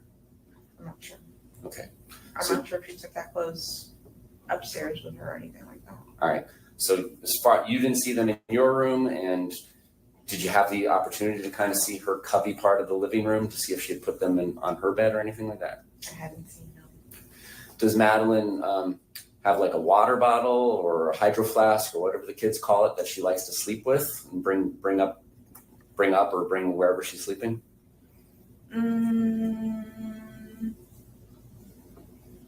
Typically not. That stays downstairs in her backpack, and then she'll clean it in the morning and then fill it back up and just leave it in her backpack. That typically stays in the backpack. Favorite. So you asked about was there a water bottle diamond girl? I do remember seeing a photo of her with like a pink water bottle, or there was a pink water bottle beside the bed. So I do think she did have a pink water bottle. Genevieve said, I asked a psychologist who specializes in special needs, and she stated that there are similarities in Jen's method of repose. That's interesting. I actually asked my doctor about the DNA paperwork saying that she passed away on January 25th. February 25th of 2024. And if it could mean the 6th, she said there's a possibility it could. I just feel like, that if they're going to put that in that paperwork and that's going to be used for court, that they would be pretty accurate about the time of death. Or the day of death. And it didn't say the time, but the day. Hey, Norma, it's good to see you, love. And it's good to see, I'm glad to have you back, bad girl.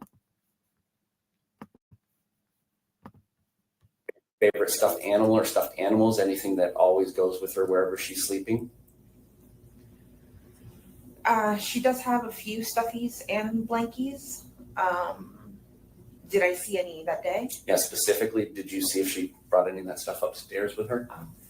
No, I didn't see any of that stuff upstairs. Now, separate question. Generally, habitually, like your attorney was saying, there's a difference between specific memory, but generally, would she do that? Not saying that you saw it that night. Generally, would she do what? Have stuffies and blankets and her favorite stuff. Yes, she typically would. So if Stefan says something like Maddie's building her nest and getting settled in, would that to you mean like her stuff is part of this nest, or what do you think that would mean if you know? I'm not sure. Okay. Do you recall getting that text from Stefan that night that Maddie had settled into her nest for the night? I don't remember the text. No. Okay. Okay, you don't remember the text. We were able to pull it up thanks to Plunder and the documents that I got from her Patreon. I think I did not have that one, so I was finally able to verify that text message. Okay, let me point out something to y'all. I'm not gonna, if you're my friend, if you're, even just a friend, but specifically, let's talk about my husband. I'm not gonna text my husband that, hey, the kids are in bed and they're building their nest, unless they know what that means.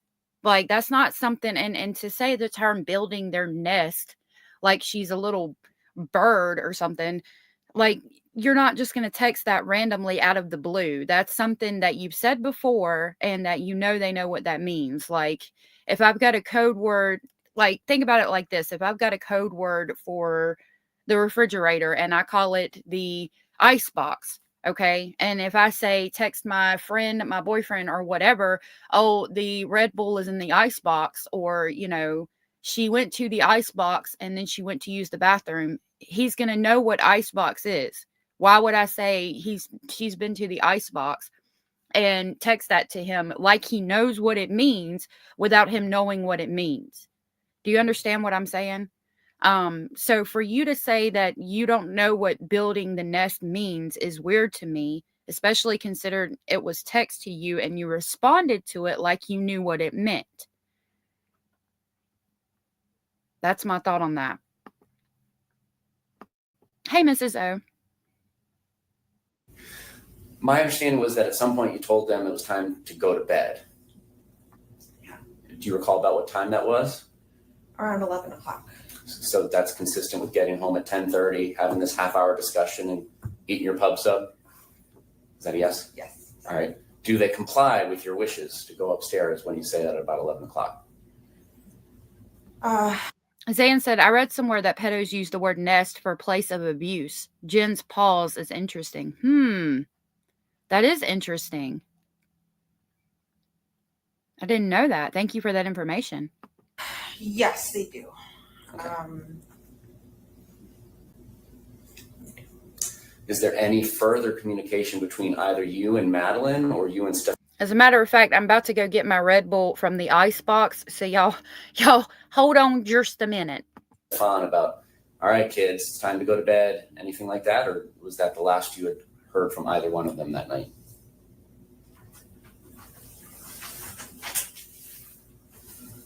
I think at some point Stefan comes downstairs to use the restroom and then goes back upstairs. But after that, I don't recall interacting or saying anything. So. Okay. And my understanding is that you had some sort of parental controls over Maddie's phone. Is that accurate? I'm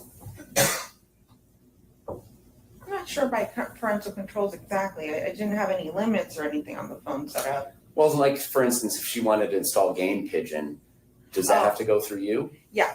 So any permissions for any apps, she would have to ask me for. All right, and does that ring a bell as to occurring that Sunday? Game Pigeon?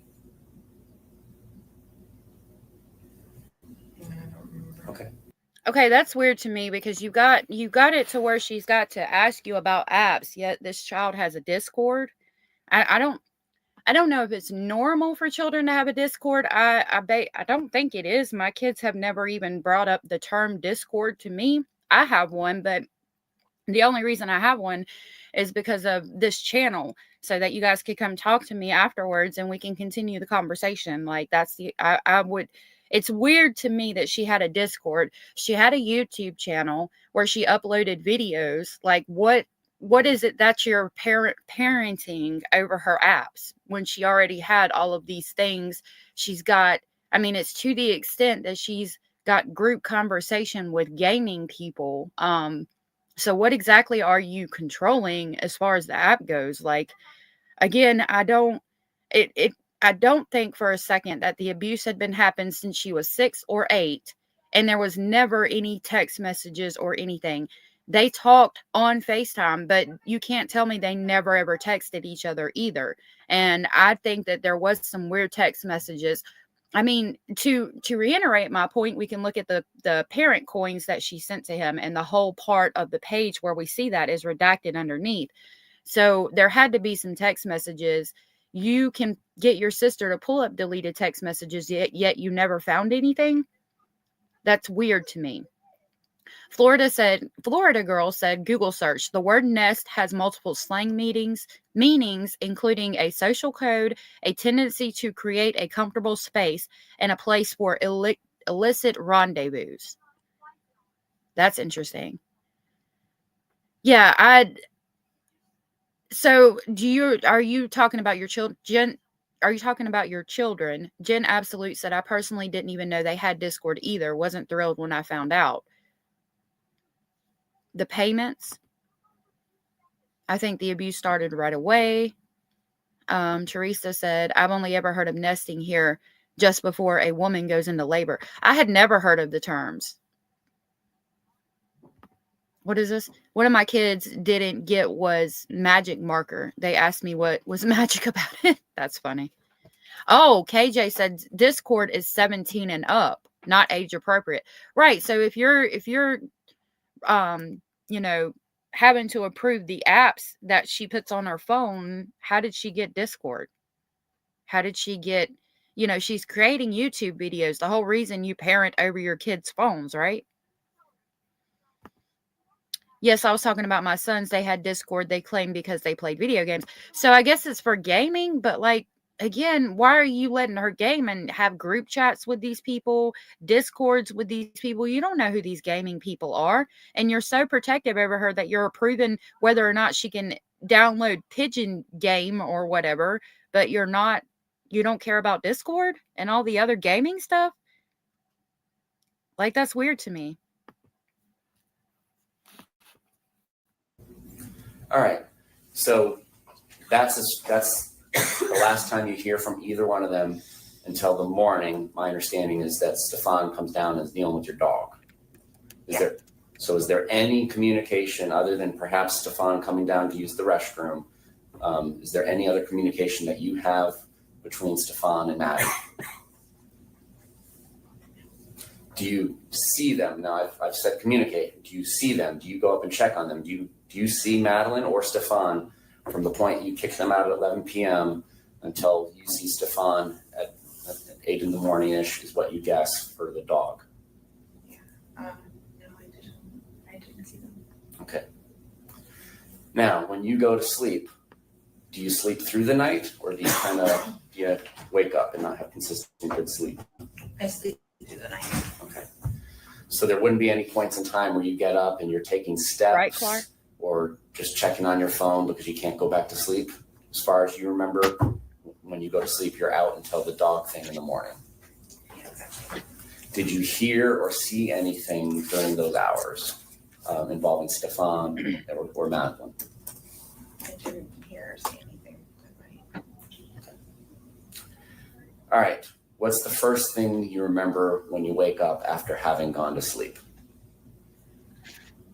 I wake up to Stefan trying to put the leash on the dog. Okay. Now, is this the first time that you've ever woken up to Stefan trying to put a leash on your dog, or is that something? So she woke up to Stefan putting the leash on the dog. I'm questioning the steps because if I remember correctly, there was some steps taken by her phone that we can't account for. Vanessa or Victoria? Veronica. I had both names wrong. You asked, I think somebody asked me, did I crochet? Yes, I crochet. I do clay things. I do all the things. I'm bipolar, so I see something and I get into it and I'm like, oh, I could do that. I'm actually okay with crochet. I'm working on my daughter's blanket right now, but I crochet, I cross stitch. I do a lot of little things like that when I have time. Something that has occurred before in the past? I'm gonna say this is the first time.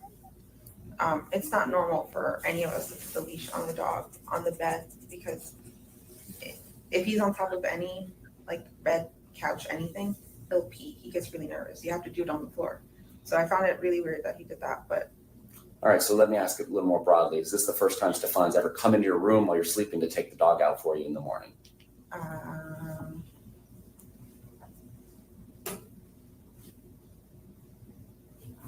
can't recall if he something before. Okay. Did you find it unusual then, or what did you think when this is occurring? When it happened, I think I was more. I found it off, but I was more worried over the dog. I was like, please don't pee on the bed. I don't want to do laundry. Okay. So I was more anxious over that. He put the dog on the leash and told me to lay down and go back to sleep. And I said, okay. So were you not laying down when he tells you to go back and lay down? No, when he put the leash on the dog, I shot off the bed because I was going to help him. I was like, no. Diamond Girl said, the dog leash is very odd because if he used that leash, why would he have needed to pretend to take the dog out? Leash would normally be by the door. Most people do anyways. I think that the whole dog leash thing was him getting Madeline's Crocs, but then that's going to go with Jen Soto didn't know about the homicide, which I can't prove that she did. I can almost prove that she knew about the CSAM, but that's another story. I think he was in there trying to get Madeline's Crocs. I think he was able to get one before Jen Soto woke up. And when she woke up, he had to pretend he was doing something else because she would be like, what are you doing? And so I think he was trying to grab the Crocs, was able to get one. And however he hit it and then put the leash on the dog and was like, oh, I'm just walking the dog. That's my thoughts on that. Thank you, bad girl, for feeding Inspector BS. He was hungry. He needed some food to sniff all the BS out. Florida said, oh, did you used to do all the needleworks and crafts? Yeah, it as we get older, like with the kids, it's harder to do it, but hopefully later on we can continue working when the little ones get a little older. Real quick, KJ said, perhaps he's searching for the Croc, got Jen's instead, then later found it, plotting to implicate Jen Soto in full knowledge, manipulating her scattered brain in fear of whatever it is she's hiding. It's a good point and a very possible situation. Hey, Indie girl, good to see you. Oh, let me do it. And he's like, no, go back to sleep. I'm fine. I got this. Okay. I said, okay. Now, do you go back to sleep, or do you check your phone or do anything? I think I go back to sleep. I look at anything. In this period of time that you have been awoken by Stefan, do you hear or see anybody else in your household?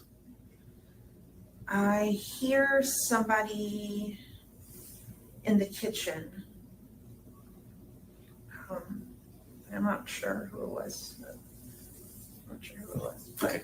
Could you identify it by size, like their steps? Could you identify gender by their voice? Anything like that?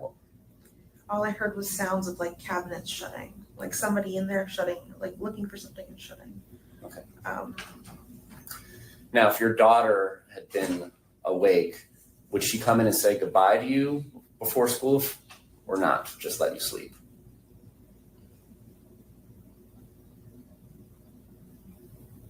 I would have hoped she would have come by and say. I mean, but he didn't ask you what you hoped. He asked you, was it normal? Why is it taking you so long to recall that? I mean, again, I'm like, either she come in and said bye to you in the mornings before she went to school, or she didn't. That's weird to me. I could say, well, it wasn't a normal circumstance because from what we've heard, even though she states Steppen sometimes takes her to school, Steppen never took her to school. So I guess I could give her grace on the fact that it's not normal for her to even have to come in and say goodbye because she's usually the one taking her to school. But that's weird to me. Goodbye to me. I can't remember if this is one of the first times that Steppen actually took her to school, so Yeah. I would have hoped she would have said good night, but I'm not sure. All right. So do you fall back asleep? I do. And when do you wake up and how do you wake up? I wake up at like 9 o'clock in the morning to my alarm.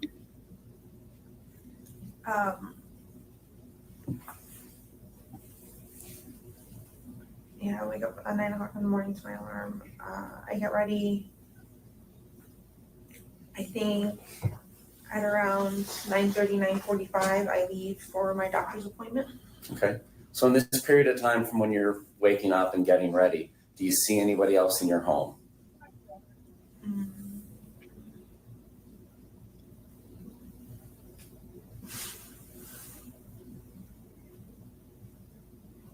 At this point, I'm not too sure. I mean, I know throughout the day I've seen my roommate in the kitchen cooking. so you're at this point you're not so sure, but you got tools on the table in the living room because that's what the roommate saw. Steppen's in there doing laundry, running in and out of the house. So far, everything about this immunity interview is exactly the same as the script, in my opinion, that they have concocted. She is sticking 100% to the script. Diamond Girl said Jen Soto said normally she got up and fixed her breakfast. I also wonder what do they do for her lunch at school? Is there a fixed lunch, cash for lunch? I don't recall seeing a lunchbox. Good questions. Teresa said, how TF do you not remember whether your child said goodbye on her last or second to last day alive? Right. Like, again, it's just, and the reason you would say I don't remember is because you're lying. Because you knew that she wasn't going to say goodbye because you knew she was already deceased. So you've got to say, oh, well, I got to think about it for a minute and pretend like you're recalling something. If indeed she didn't know, I would say she would be point on with it. Yes, she did. No, she didn't. No, she didn't say goodbye to me. And it breaks my heart because that was the last day she was alive and I didn't even get to say goodbye to her. That's what a normal parent says. Again, she's sticking to the script. Teresa said, I just looked it up. Maddie's school offers breakfast, lunch, snack, and supper. That's interesting. I've never heard of a school offering dinner. Flora said, and he knew the school laptop was powered off. How did he know? He knew because he put it in that dumpster, right? He knew because he powered it off and put it in the dumpster. If it wasn't already off. He made sure it was powered off. She does. But I don't recall if it was at this time. Did you see your daughter this morning on the 26th? No. Did you have any texts or phone calls or any other type of communication through any possible app on your phone? Like, hey, Mom, love you at school, whatever. Any communications from Madeline? Anything from her? Nothing. All right. How about from Stefan by the time that you wake up at 9? Any texts or communication from him Maddie's dropped. I'm off. See, this is no new information again, because by this time we know that Madeline Soto's body's been found. It's been all over the news and all of that. So she's just saying what she knows she's supposed to say, because at this point in time she knows Madeline was deceased. So obviously she would not have gotten a text message from her because she was deceased. She already knew that because it'd been all over the news. This is how I think Jen Soto will be caught in her own web of lies at Stinky's trial. Allegedly, in my opinion, she knows a whole lot more. I think so too, and it makes me so angry. That's interesting. Jen makes me angry as well. Diamond Girl said he made sure it was powered off because he knew it could be tracked. He said to the police he tried to track it. Yeah, he said that they couldn't track it because it was powered off at the police station. I think the police said it to them, but Zan said, unfortunately, some kids only get good food at school. That's probably going away soon. I know that some kids only get good food at school, and it makes me happy that they offer dinner as well. I find that really interesting, and it warms my heart to know that there's people out there that are getting a good balanced meal all throughout the day. I think that's really sweet because a lot of kids don't get a good meal, and a lot of times it is only at school that they get a good meal. It's a sad situation. Off to the game store or whatever he's doing. No. I didn't hear back from Stefan until 10:20ish, and he had told me he left his phone at home that whole morning by accident. And I had asked him how the morning went, how was Maddie, and he let me know that this morning went great. We made great time. She got busy super quick. He was going to take her to McDonald's for breakfast, but she changed her mind. All she wanted to do was sleep in the car, so he let her sleep. He took her to school and dropped her off where he said he dropped her off, and that was it. And you had a 10:15 appointment for a blood draw? Yes. And did you go anywhere else prior to getting to your appointment for your blood draw? Did you go directly there or not directly there? Basically the question. Oh, I went directly there. And after your blood draw, did you go directly back home? Yes. About what time did you get home? Sometime between 11:15 and 11:30. Did you have any other appointments or doctor's appointments later in the day? I was supposed to have had one, but I canceled it When did you cancel it? that same day Why did you cancel it? because it was a $350 Botox appointment that I didn't want to spend the money on. I changed my mind last second. When you get home from your blood draw appointment, is there anybody else at your home? Let me get home from blood draw. Yes. So she just referenced the Botox that we've all talked about and said she didn't want to pay for it. So that tells us that it wasn't, I mean, unless you've got a copay for your Botox for the migraines like they do now, she would have had to pay for it. So what kind of Botox is it? We've talked a lot about that. I'm gonna back that up just a second to listen to that again, because a lot has been said about that Botox appointment, and I need to make sure I've got my points on that it's accurate. Hold on a minute. Home? Yes. About what time did you get home? Sometime between 11:15 and 11:30. Did you have any other appointments or doctor's appointments later in the day? I was supposed to have had one, but I canceled it When did you cancel it? that same day Why did you cancel it? because it was a $350 Botox appointment that I didn't want to spend the money on. Okay, so it was a $350 Botox appointment that she didn't want to spend the money on. If she's on disability, she would have Medicaid or Medicare, and that would cover some of the costs for Botox, especially if it was for migraines. So I would say, just allegedly speculating allegedly that it was for some other type of thing, and she was going to have to eat the full cost of the Botox appointment, and she didn't want to pay it. So that tells me that it wasn't for migraine related issues. Malibu said, why is that just smoothing out wrinkles on potato skins? I guess there it only cost $350. Interesting. Changed my mind last second. When you get home from your blood draw appointment, is there anybody else at your home? When I get home from blood draw. Yes, Stefan was home. All right. And can you describe what he's wearing, what he's doing, his demeanor, what's going on?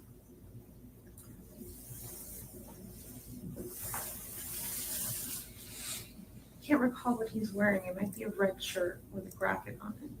Okay. Yep. He's sitting in my bedroom on my desk. Prior to you getting there, he's in your room, or is that where you guys go to talk? That he was hanging out there in my room. Okay. My room is kind of like the general hangout spot. Okay. I walk into my room. He's sitting there on the computer chair.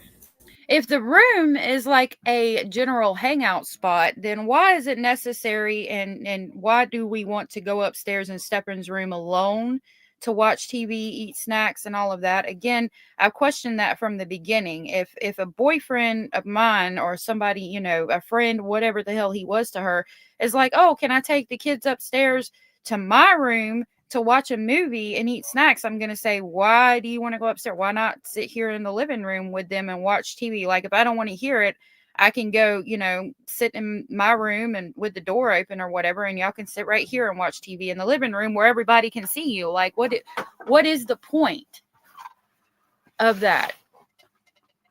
I don't, I just got sidetracked, but yeah, I don't. If it's the hangout spot and he's just in your room all the time when you get there, why is it that you're going upstairs with Madeline at other times?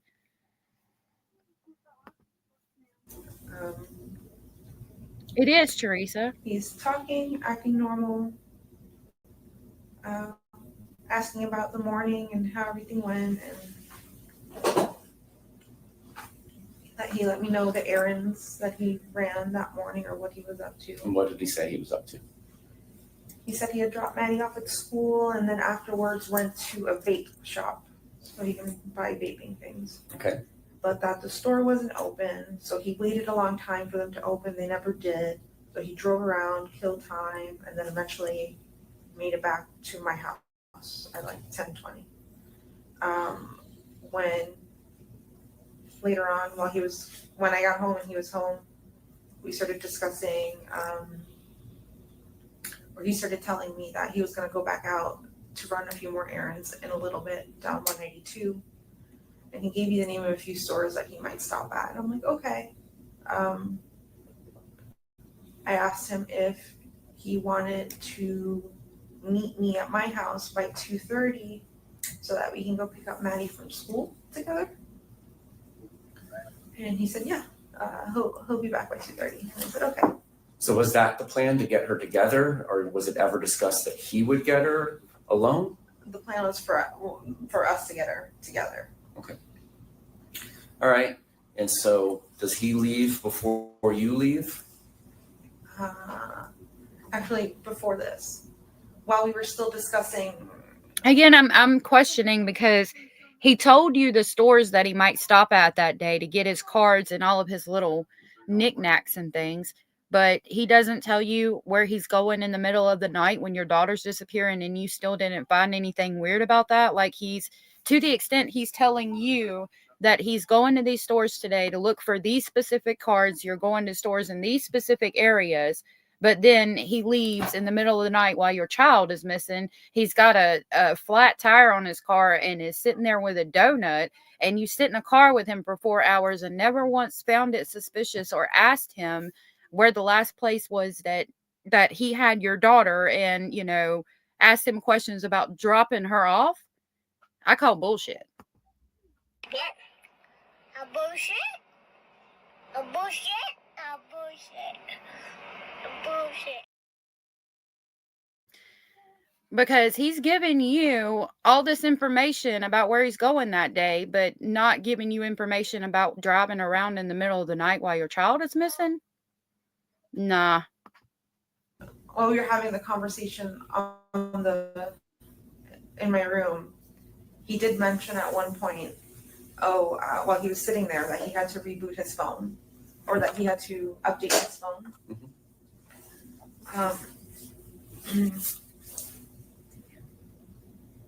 And See, she pauses there for a long time because she slipped up before and said we talked about him resetting his phone. She did it twice. There she made sure to say it correctly. She said reboot or update his phone, and then there's a long pause because she knows it's a lie. That's what she does when she lies, in my opinion. You know, all I need is Jesus, coffee, and true crime. She said, did Stearns use Maddie's money to buy vape juice? If he did, I don't think we'll ever know. You know? what was it? He had to update his phone. So I told him, stop avoiding it, do it. Like, updates take a while, like, do it. And while he was updating his phone, he said, I don't know what I did, but I just factory reset my phone. Mm-hmm. And I said, that's weird. I didn't know that you could do that. He said, yeah, a button popped up and I pressed it and it just reset my entire phone. And I'm like, oh, that sucks. So does he leave before you do to go do these errands he was telling you about? Yes, he does leave. Do you stay at home until it's time to go get Madeline? Yes. Do you hear anything from Stefan while he's out doing these errands? No. So 2:30 rolls around. Is Stefan back home yet? No. At this point, I leave. Do you call? Malibu Surf said, oh, her memory's sharp when it comes to Stefan. Right. Choking on that lie, said Zan. And Pam said, every time she pauses, she's lying. Right. She's trying to think of what to say next. Lori said, why did she say skull like chewing tobacco rather than school? I don't know. I would say accent if I had to guess. And Veronica said, I think the immunity deal was I hope to get something out of her. Anything really, but no. Yeah, she's sticking to the script. 100%. Try and call him or text him or communicate with him? Yeah, I had been calling him like maybe starting 15 minutes before I was supposed to leave just to see where he was. Did he answer? No. I leave at 2:30. Around 10 minutes later, I get a phone call from him. And he said, I'm so sorry. I left my phone at home again on accident. I was driving down 192 and my tire exploded or shredded. And I had to pull over into one of the plazas and change my tire. He said he hurt his thumb doing that. And that, You know, I just thought about something.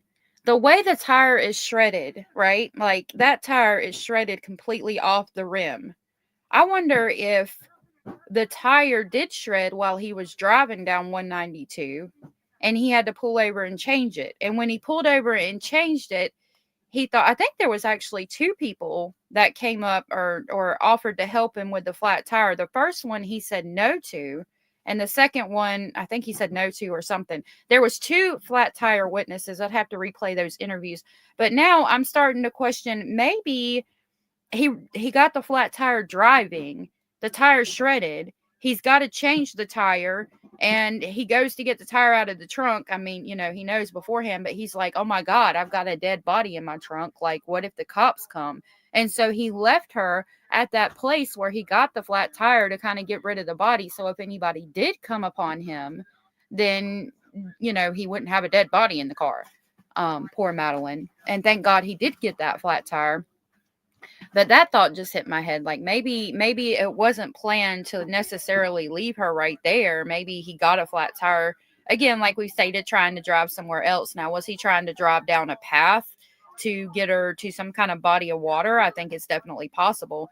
But now that I'm recalling how shredded the tire was, I also think it's possible that he might have gotten the flat tire and then put her there in the woods or whatever, in the where she was found at, like far away from him in the car while he changed the tire because he got the changed tire. because he had to change the tire. I'm sorry. Diamond Girl said, I recall the one man said he thought of pulling over and asking if he needed help, but didn't stop. He saw the spare tire was already done. Thank you. Ashley said, I find it weird she left at 2:30 to pick Madeline Soto up at 4 when it takes like 25 to 30 minutes to get to the school. Yeah, but a lot of people will. Like when I've had to pick my kids up at school, I would see people that had been in line for hours. I don't know why. I mean, I'm not going to sit there for hours. I'm sorry. Kara said that flat tire was instant karma. If he didn't get that flat tire, the guy would have never ID'd him, and then they would have not found her, or at least not found her as quickly. And I agree. KJ said Verizon data is inconsistent with her saying she went straight home after blood draw. I've got to look into those maps tonight. I'm hoping to put out a video or talk about them soon. I've got to study the maps and see what I can figure out about them. We're definitely going to be talking about them, like here in the next couple of days for sure. I do want to talk about that with you guys. Yeah, he was late and didn't make it back Good on point, time for that Diamond. reason. All right. When you leave to go pick Madeline up at 2:30, do you take her phone? Real quick, Diamond Girl said if Jen Soto was trying to call Stefan and he left his phone at home, she would have heard it ringing before she left. That's a good point, unless he kept his phone on silent. With you? I do. And how is it that you come to get her phone to go with you? At some point in the morning, I was organizing and putting things away, and I walked into her bedroom and I saw her phone on her dresser. And I just assumed, oh, she must have left it here while getting dressed and forgot it. Okay. Was it on? Yes. And sometimes when you bump or move phones, the notification screen comes up. Mhm. Did you happen to do that? And did you see if there was any incoming notifications that she had missed? I hadn't seen any. You know, I just want to talk about this real quick. Greg Moon pointed out, for FYI, they just arrested a guy in my town for CSAM. What caught my attention was the investigation started in May of 2024. He had over 20,000 images of CSAM. His name is Moosehead of Windsor, Connecticut. And my thought process right when I saw that was, why are they allowing these children to be abused or him to continue to have the CSAM for that long of a time period, for what, a year and a half? And then I'm like, well, because they have to get enough evidence to take to the DA. So that goes back to Jen Soto. Like, why is she still allowed to be out? Well, she's got to get, and they got to have enough to prosecute her through the DA. It sucks to think that there were still children being abused for a year and a half. But again, they want to get this mug just like we do. They're having to look at the images. They know these children are being abused. So, but they can't, their hands are tied. So it goes back to this, they want her in jail just as bad as we do, I'm sure, but their hands are tied by the district attorney. I'm glad they got him. Okay. All right. So you go to school, and due to time constraints, like an NFL football game, we're going to kind of jump ahead a little bit. My understanding is that you want to be first in line, Mhm. and you have to get there early to do that, and I understand that. Yeah. She doesn't come out. She doesn't know. Did you call her phone? I did. Why did you do that? Because I forgot I had it with me. I was like, where is she? Why isn't she out yet? So I start calling her phone. Now that I find weird. She's laughing and she's not recalling a memory like the last time she saw Madeline or Madeline talking about her birthday or any of those things. She's laughing because Madeline didn't come out of school. She tried to call the phone and forgot it was with her. That's a weird time to laugh, in my opinion. And then I start realizing I'm hearing vibrating. And then I look down and I see her phone's with me. I'm like, oh, okay. How am I going to get a hold of her? Because I'm the first in line. The cars behind me already have children. They're full. They're waiting for me to leave. Okay. All right. So I'm going to kind of jump ahead. Did Madeline ever complain to you about believing that Stefan had taken her Christmas money? Yes. Tell me about that. Christmas money went missing. And we were both, I don't even know how to explain this. We had collected all of her envelopes with Christmas money and consolidate it into one. I'll put all her money into one. Yep. And then I said, I will put this somewhere safe. And I thought I had put it in my nightstand. A few days later comes around, whatever. Right, Forbin? We start looking for it or asking for it or something like that, and we can't find it. We can't find it at all.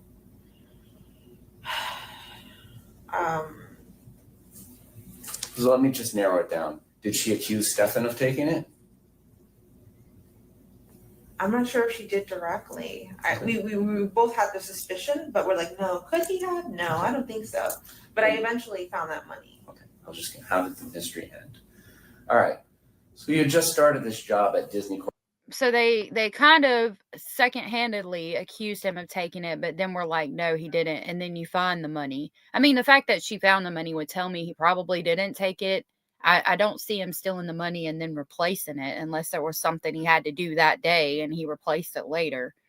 Diamond Girl said, she said it takes like 20 minutes to get to school. She could have waited another 10 minutes for Stefan Stearns, other than it was planned that way, that both are in different directions. Yeah, that's possible. Jill said she asked her lawyer if she could tell that. Oh, did she? I didn't even. That's weird. Like, what is it that what are you giving us that you haven't already given us that you need to ask your attorney about? That's interesting. Okay, hold on a minute. Let's back it up and see. I'm going to take it back about a minute and let's see if we hear it. Did you call her phone? I did. Why did you do that? Because I forgot I had it with me. I was like, where is she? Why isn't she out yet? So I start calling her phone, and then I start realizing I'm hearing vibrating, and then I look down and I see her phone's with me. I'm like, oh, okay. How am I going to get a hold of her? Because I'm the first in line. The cars behind me already have children. They're full. Was it after this part? They're waiting for me to leave. Okay. All right. So I'm going to kind of jump ahead. Did Madeline ever complain to you about believing that Stefan had taken her Christmas money? Yes. Tell me about that. Christmas money went missing.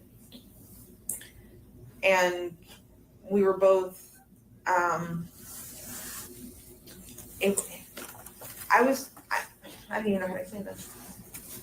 We had collected all of her envelopes with Christmas money and consolidated into one. I'll put all her money into one. Yep. And then I said, I will put this somewhere safe. And I thought I had put it in my nightstand. A few days later comes around, whatever. We start looking for it or asking for it or something like that, and we can't find it. We can't find it at all.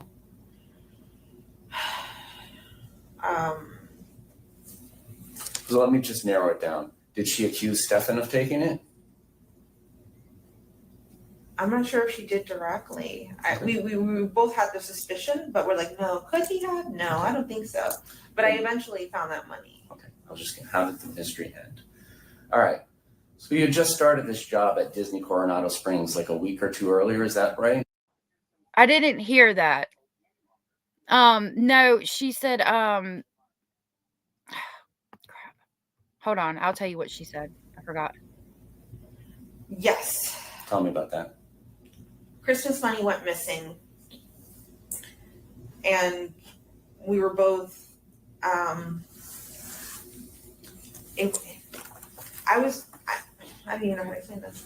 I don't even know how to say this, was what she said. I don't even know how to say this, which is weird. I mean, just say it. But yeah, it was, I don't even know how to say this. I can't find it at all.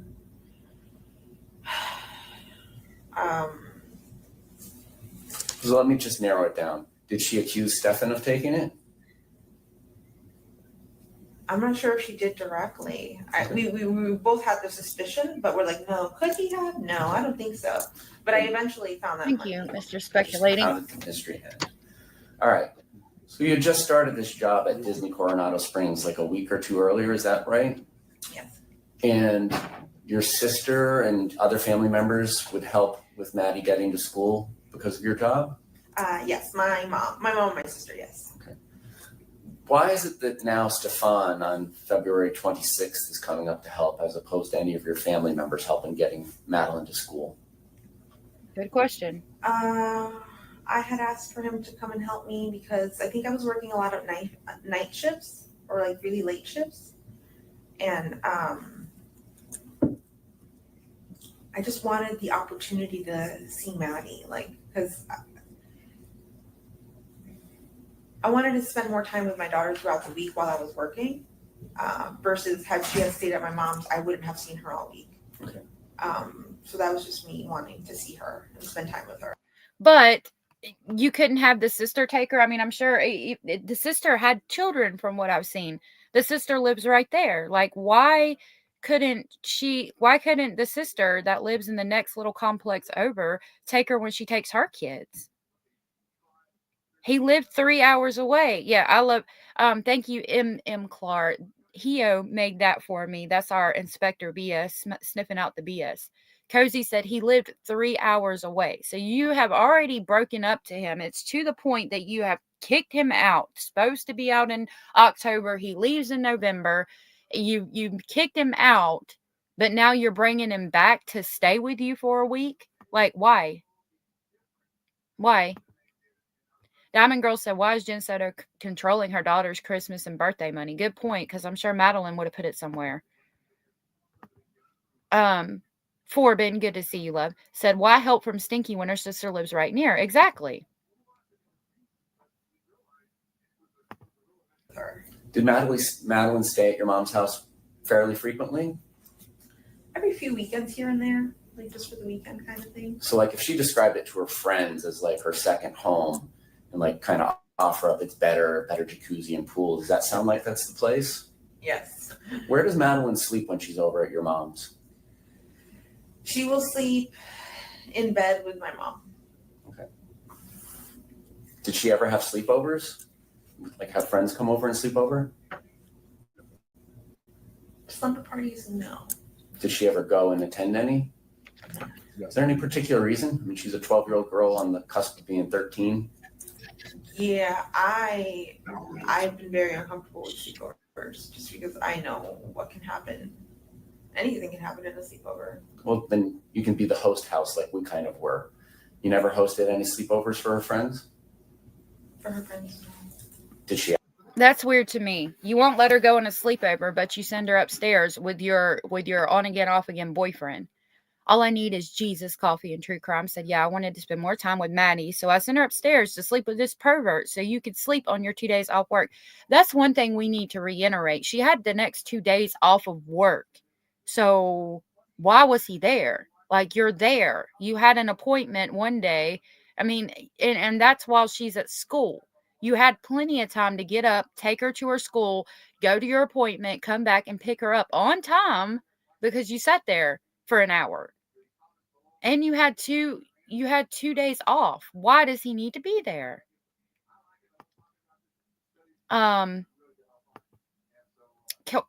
Caroline said, did Jen's mom find Maddie difficult to sleep with like Jen says she was? I think she said she has. I'm not sure. She wanted part-time. Oh, and she worked part-time. Yeah. Yep. Did she ask about it? Yeah, she did ask. Was it probably a source of contention or arguments? It was, I guess what was the source of argument was her and she wanted to really sleep over her best friend's house. And I just kept saying, no, you never know what could happen. I don't know the dad. I don't know the brother. I don't know anybody there. Like, I don't know what could happen to you. So, just afraid of her getting assaulted. Okay. You knew the best friend so well that the best friend came over, from what she said, like every weekend, but you won't let her spend the night. Like, that's weird to me. I think it's more because you were worried about her saying something to somebody and you weren't going to be there to control the situation of what she told people and what she didn't tell people about things that were going on in your household. In my opinion, allegedly speculating. Diamond Girl said, I also can't see how she missed her meds. With all the doodads, she had to remind her to take her meds, smartwatch, computer, etc. Yeah. Yep. Did Madeline do her own laundry? Right. Did she cook for herself? I was teaching her how to make a few things, so I mean, yeah, she could. So that goes back. A lot of people asked about why she didn't see signs in her laundry. She just said that Madeline did do her own laundry. I guess. Okay. What's her normal routine for getting ready for bed? We give her her meds.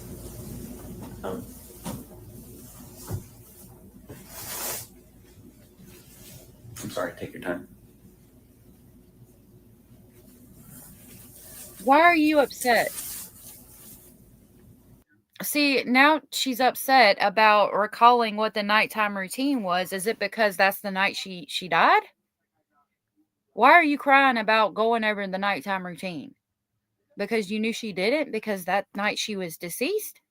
Teresa said however many hours Jay's doctor cleared her to work per week was full-time for her. Imagining your healthy self working part-time is different. Yeah, it is different. Florida girl said detectives must have seen evidence in the dirty laundry. They did. They saw Stefan's boxers on top of what is alleged to be her blue dress from the birthday party. Right. Why the prompted tears?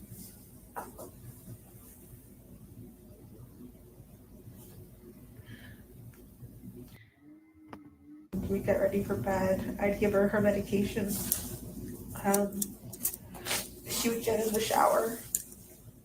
Take a long shower, I understand. Like an hour plus. Yeah. Okay. She loved it. She loved it. She'd get out. She'd get dressed. She'd let her hair towel dry for a while, and then she would brush it. We would watch some TV. She'd probably have a snack before bed as well. Okay. What were kind of her nighttime uniforms? I mean, everybody kind of has their pajamas, but they're not necessarily pajamas. What was her routine nightwear? She really liked wearing shorts. So she had a few pajama outfits, but she really liked wearing shorts and baggy t-shirts. Okay. How about her routine getting ready for school in the morning? What's that about?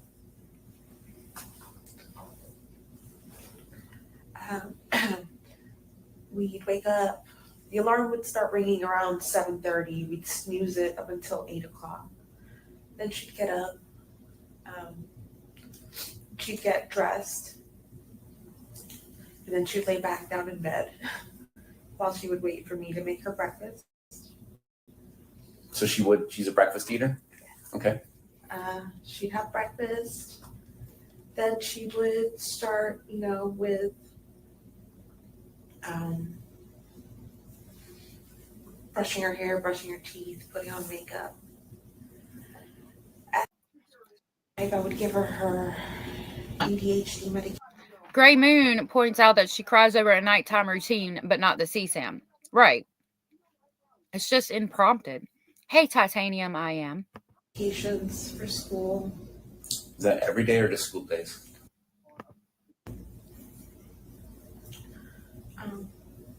So it sounds like you're heading out like 8:45 or 9? Yes. And it takes like, what did you say? 50? Good point. Love to Hunt says, in all other interviews, Jen Soto repeats that Maddie didn't want to be seen getting out of Steppenstern's car, and she adds, which is normal. But in this interview, she doesn't think Steppenstern's ever took her to school. Right. How is something normal if it never happened?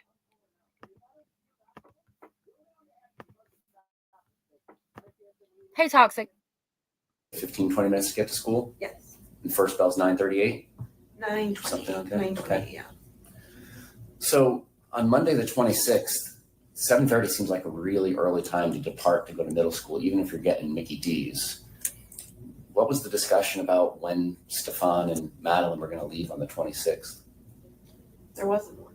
So you didn't know anything about these plans, or did you? Or I knew that they were going to go to McDonald's, but not 7 o'clock in the morning. That wasn't. okay. I had assumed like 8 o'clock. And- But even then, 8 o'clock is kind of early, like 8:30, because you could just go to McDonald's, be done by 9, and then drop her off at school. Because McDonald's is right the block away from the school. So And Madeline's not driving, so she can eat while she's riding. yeah. I And she don't. takes about an hour to get ready in the morning? Mhm. Yes? Yes. So if they So, okay. I'm sure Stinky Stearns is not one to get up early at any time of the day or night or whatever. I can almost guarantee you he's not one to get up early and do anything. So you don't find it weird that on that morning he's coming in at the ass crack of dawn to walk the dog and get Madeline ready and get out the door at 7, like you stated in other interviews, but you don't find it weird then, but here you do. That's odd to me because you reference him getting up and taking her at 7 o'clock in the morning in several other interviews and never found it weird. But here you say it's weird. That's real interesting. they were leaving at 7:30, you'd think she'd have to get up at 6:30 to get ready and go through a routine, right? Yeah, that's extremely early. Okay. And is that what Stefan told you after these events unfolded? Was that they left early, like 7:30? What did he ever tell you? It was early. I can't remember the time. I think I dropped her off in front of her school sometime between 8:15 and 8:45. You say I. What do you mean by that? Did you drop her off that No, morning? I'm speaking, sorry. And Okay. as what Stefan was telling me. Stefan let me know that he dropped her off sometime between 8:15 and 8:45 on the road by the church close to her school. Mm-hmm. And I Titanium I apologize. I was eating. I hope y'all didn't hear me. Titanium says, I don't believe he went to take the dog out. I believe he was looking for the other croc. And we discussed that. He definitely, I think he was looking for the crocs. And I think that's why he went in there at that time. I think he might have ended up walking the dog. I think that was his excuse to be in Jen's room, was saying, oh, I'm walking the dog. And I think he grabbed the croc, was not able to grab the other one before she woke up. Oops, you slip up there, Jen. What did she say? Do I need to take it back? I hate to hear her when she says just kidding too. Like I can't let me back it up. I can't with that. Like, why not say my bad or, oh, I meant this or whatever. Just kidding. That to me, I go back to like, okay, what other things have been said? Like, where did that come from? Where did that speech pattern originate? Was it because Stefan said something weird about Maddie and then he followed it up with just kidding when he realized that the comment wasn't observed in a manner, it wasn't accepted like he wanted it to be? Like, for instance, did he say something like, wow, Madeline is going to be a bombshell of a girl, and she's going to get all the boyfriends she ever wants, putting it mildly. And then, you get a weird look from Jen and it's, oh, just kidding. And that becomes, a speech pattern, because once you say something over and over and it continues being said over the course of time, she's going to pick up that speech pattern. That's always been weird to me. We're going to listen to her slip up. I backed it up a little bit, so let's see where she slips. And Madeline's not driving, so she can eat while she's riding. Yeah. And she takes about an hour to get ready in the morning? Mm-hmm. Yes? Yes. So if they were leaving at 7:30, you'd think she'd have to get up at 6:30 to get ready and go through a routine, right? Yeah, that's extremely early. Okay. And is that what Stefan told you after these events unfolded? Was that they left early, like 7:30?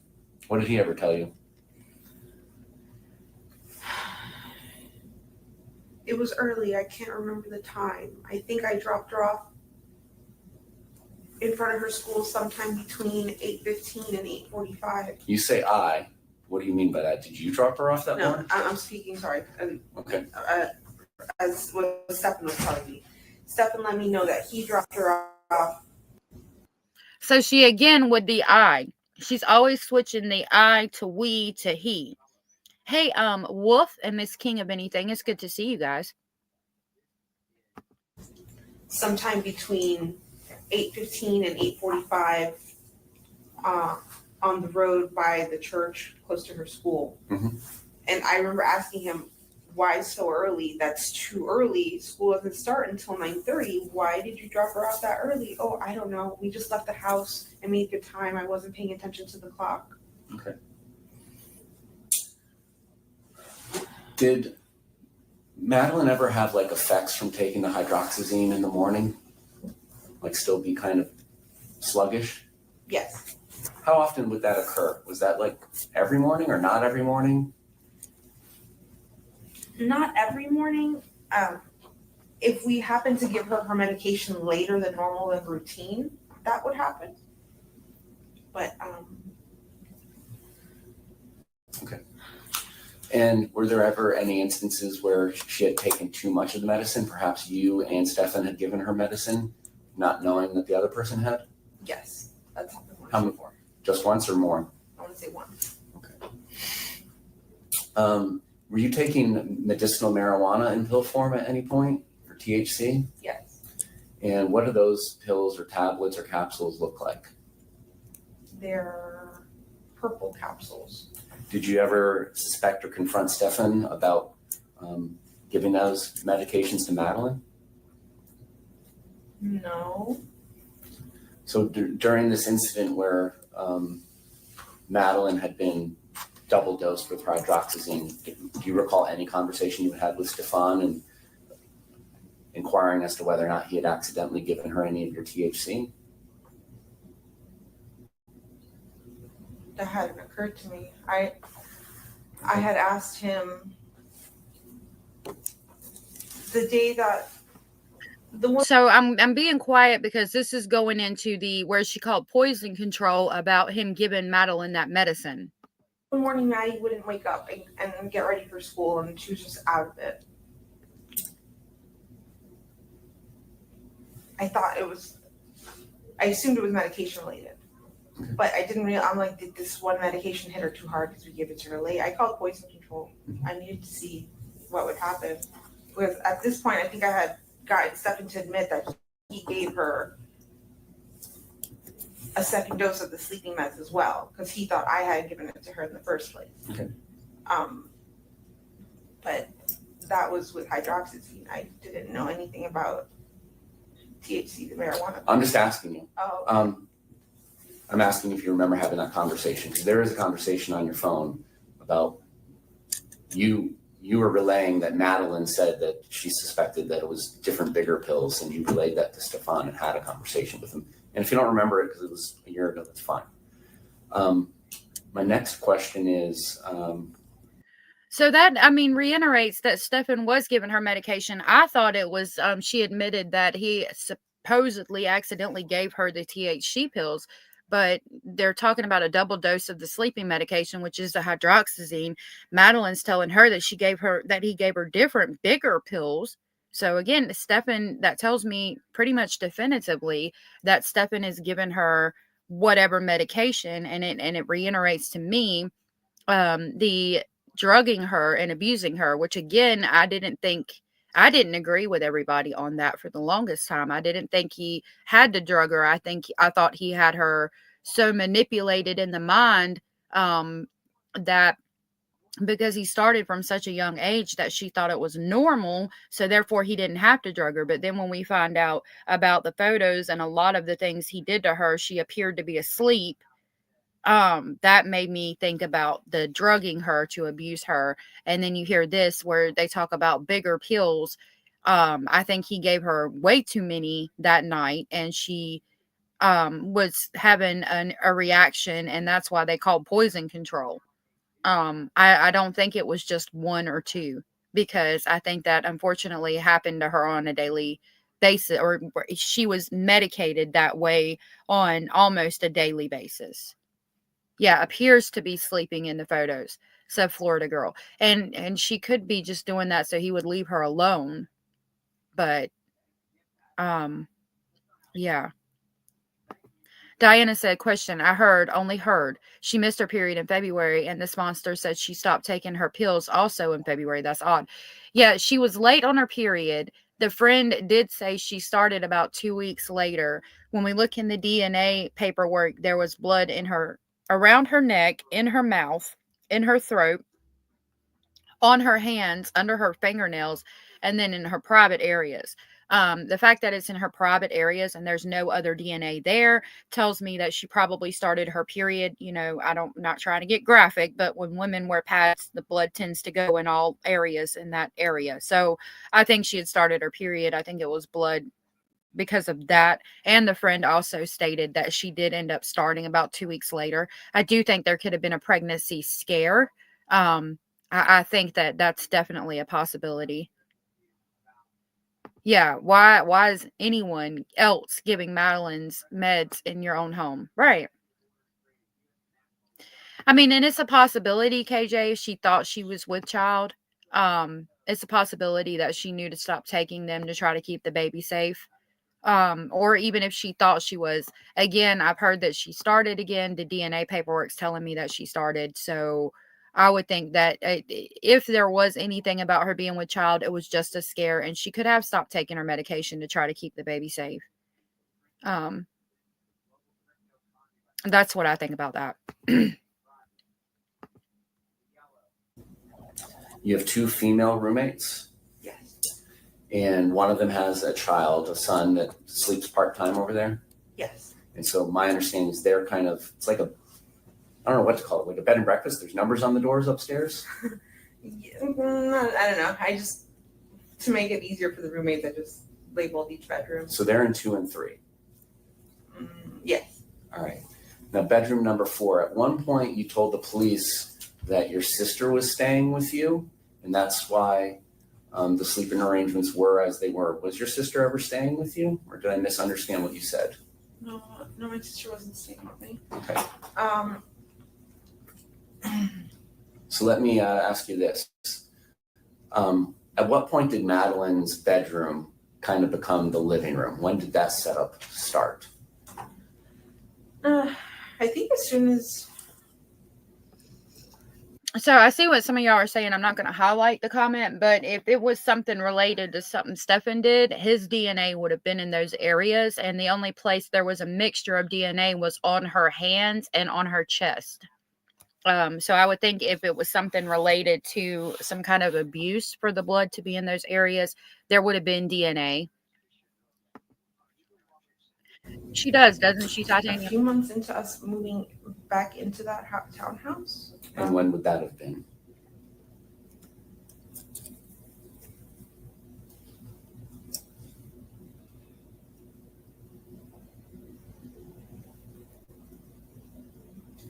Let's see, June of.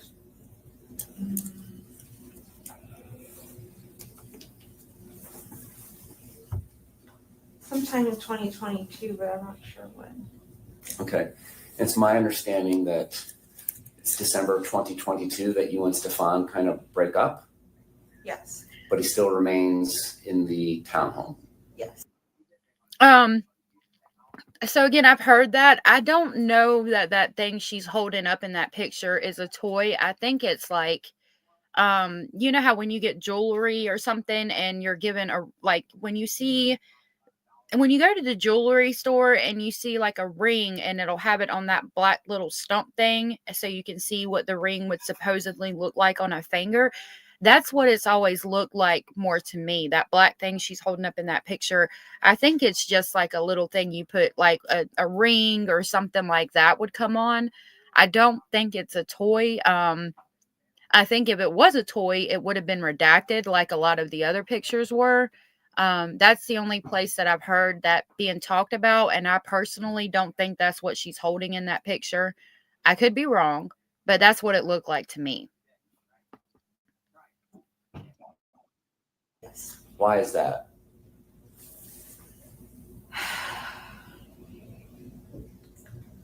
So even though we were broken up, I still considered him one of my best friends. I wanted to give him the opportunity to. Can you tell me where you heard that at, Clar? There, and he had gotten a job at Disney and was doing well. Okay. And I didn't want him to continue to lose that because he had been struggling for a long time to get a job or do anything with his own mental health issues. Okay. So I just wanted to give him a chance to do something, be something. So Did he pay rent? Yes. How much rent did he pay? $600 a month. All right. Oops, sorry. You're fine. No footsies. Like long width. So in December of 2022, kind of when the breakup happens, prior to that, what were the sleeping arrangements in your home? Was he sleeping in your bedroom as a couple? Yes. So who's in bedroom number 4, if anybody?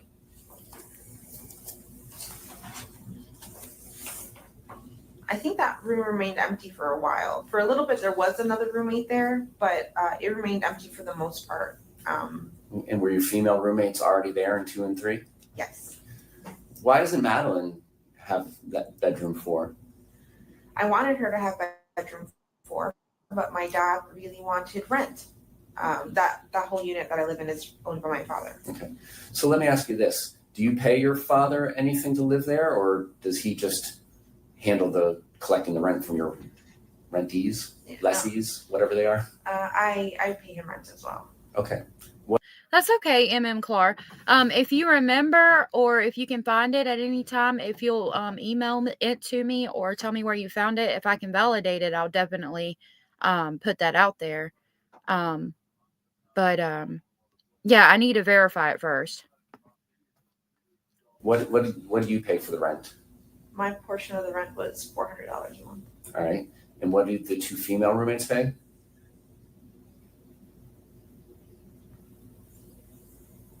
$850 and $650. What's weird to me is that she states they were sleeping in the same bed together while they were together for years, but she had a rule for years that they couldn't have any sleepovers. Well, ma'am, which is it? Because supposedly you broke up, but we're still sleeping in the same bed, all 3 of you together, until Madeline found out in June. Okay. And we're in February. So that's a couple of months. I mean, she found out in June. So in June, let's say as soon as Madeline finds out, Stephen starts sleeping upstairs in room number 4. Again, that's from June to February. That's not even a year. But she states she had rules for a year that there would be no sleepovers together in the same room. What is that about? Because y'all were having sleepovers together all in the same bed until Madeline figured out y'all broke up. So why are we having rules about no sleepovers in the same room, just them 2 for, quote, years with an S? Doesn't make sense.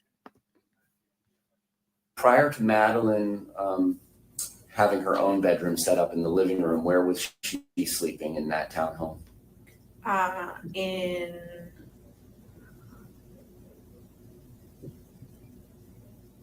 In my bed with me. Okay. Why did you have to take so long to answer that?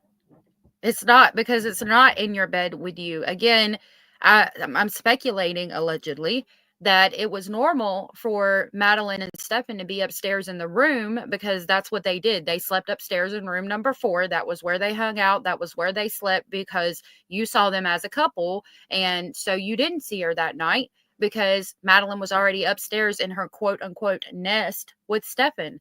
Because in your eyes, in your house, it was normal. That's why you didn't want her to go to sleepovers. That's why you didn't take her to the pool. That's why you didn't give her much alone time. That's why you guarded everything and looked at all of her messages and things like that, because you had to be sure she didn't tell anybody about this living situation at your house that you knew was unacceptable. That's just my speculation. And this is during a time frame when you were together with Stefan. So is it the 3 of you every night? Well, when we had first moved in, it was just me and Maddie. So it was just me and her on the bed. Then I think we eventually got her own bedroom. Stefan moves in eventually. And then, yeah, at that point, it does become the 3 of us on the bed. So Madeline's 12 and she has her own bedroom. And how often is she sleeping in her own bed alone? Hardly. She doesn't like sleeping alone. And she doesn't like the living room. It's too big, too quiet. She says it'd be too dark and then there would be spiders. She would see spiders, so. If y'all hear noise in the background, Mr. Speculating is trying to fix the pipe that broke yesterday. And they're also working on my tower. There's a Verizon tower probably about 300 yards or feet or whatever from the house. So there's a crane up there working on it. So if anything cuts out, I apologize. It shouldn't. It's been good so far. But that noise in the background, I do apologize about. Gray Moon said the fact that she hesitated to answer where Maddie slept before the makeshift room is very sus. Right. Because I think that they were sleeping. I mean, again, it was normal for her and Stephen to be sleeping together. Can you hear me now? Can you hear me now? So you say hardly. Were there ever nights where she just slept alone in her bed? Or was it 100%? Because there's a difference between hardly ever and 100% to me. If she ever slept on that bed, it was like once. Okay. All right. So now you've broken up with Stefan in December of 2022, right? Mm-hmm. He's still paying rent, and he's there full time in bedroom number 4. Is that where he goes after you break up? No, he stayed in my room for a few months. We've broken up, but we weren't sure how to discuss it with Maddie because it was the middle of the school year, and I didn't want to affect her in any way. Mm-hmm. So we just played it off, acted like everything was normal and fine for the first 6 months. And then eventually she caught on. And then once she did. So that tells me if you're playing it normal, then supposedly per your word for the first 6 months, y'all are all 3 sleeping in the bed together because you're still putting on like that you 2 are together, supposedly. And then once she did. We admitted to her that we were broken up. And then, at that point is when he moved up to bedroom 4. Okay. So if it's at that point that he moves up to bedroom 4, why do you have to have a stipulation for, quote, years with an S that they can't sleep in the bed together? There's going to be no sleepovers. They can't go upstairs to room number 4 and sleep alone together in the bed. That's not years, ma'am. That's a couple of months. Screaming Daisy's good to see you. Says she didn't want to affect her failing grades at the poor child had from everything else was going on in that house. Come on, right? Florida Girl said, meanwhile, he was busy with Maddie's photo session somehow. Right. Like, again, and that's another good point. Where are all these pictures taking place? Well, we know that there was some kind of bodily fluid on the gray charcoal blanket that was on Jen's bed, and they got bodily fluids from Madeline's bed, where you can see straight through the partition. So, ma'am, where did all these photo sessions take place? And even if the police think it was in room number 4, how do you know? Because there's a white sheet on the bed. There was white sheets all over the house. There was a white sheet on Jen's bed. I don't understand. And once he moved up to bedroom 4, were there instances where Madeline would sleep alone upstairs with him?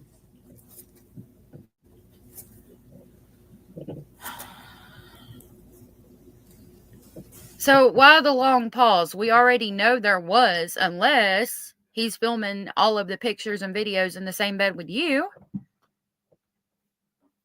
Oh my gosh, it has been so cold. We haven't had water in like 3 or 4 days, and it's not even because of the pipe bursting. It's because of the freeze. M.M. Clark said Maddie was 2 years behind in school and failing the 7th grade. Yeah. I'm going to say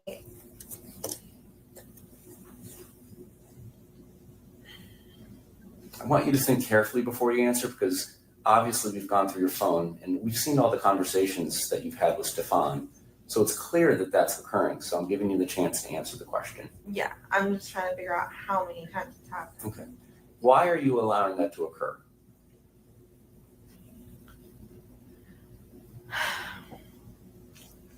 I saw Stefan as someone that I completely trusted with my life, my child's life. I thought he had cared for her as a father would. He had been in her life for more than half of it, playing the father role. I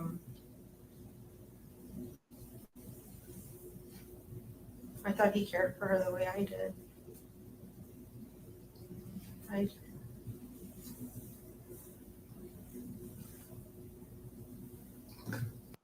when she answers these questions, she gets real low and like, I was wrong. Like, feel sorry for me. I was wrong. Now, does there come a point in time in 2023 where you've kind of had enough of roommate ex-boyfriend Stefan and ask him to hit the road? Yes.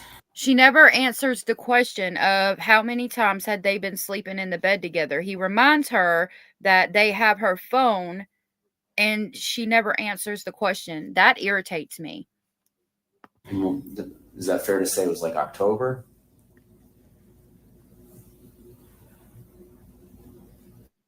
Maybe, yeah, like the end of October, because then I gave him all of November and told him he had to be out by December 1st, kind of thing. But yeah, that sounds about right. And then did you kind of ask him to leave a month earlier and it was a source of arguments? Yes. Okay. So now at this point in time when he's being asked to leave, have you had any conversation with Maddie that mommy isn't together with Stefan anymore and this is kind of the ways of the world? Do you have that conversation with her? She had, by June, she figured it out already, so she knew we weren't together or anything like that. So she, by December, yes, she had already known he was leaving, and okay, but that was okay. Why is he coming back to visit after he's out? We're still friendly with each other at this point. Christmas is coming up, and we wanted to spend Christmas together. So he comes up for a few days during Christmas. I wish he would have made her say out loud how many times they had slept in the bed together, how many times she had allowed it, after he reiterated that they had her phone text messages. And I wish he would have been able to get the reason for their breakup out of her.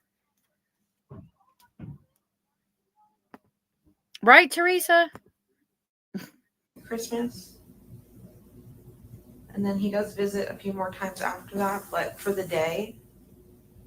And it's to pick up packages. He keeps getting mail delivered to my house, packages. So he just comes up and picks them up.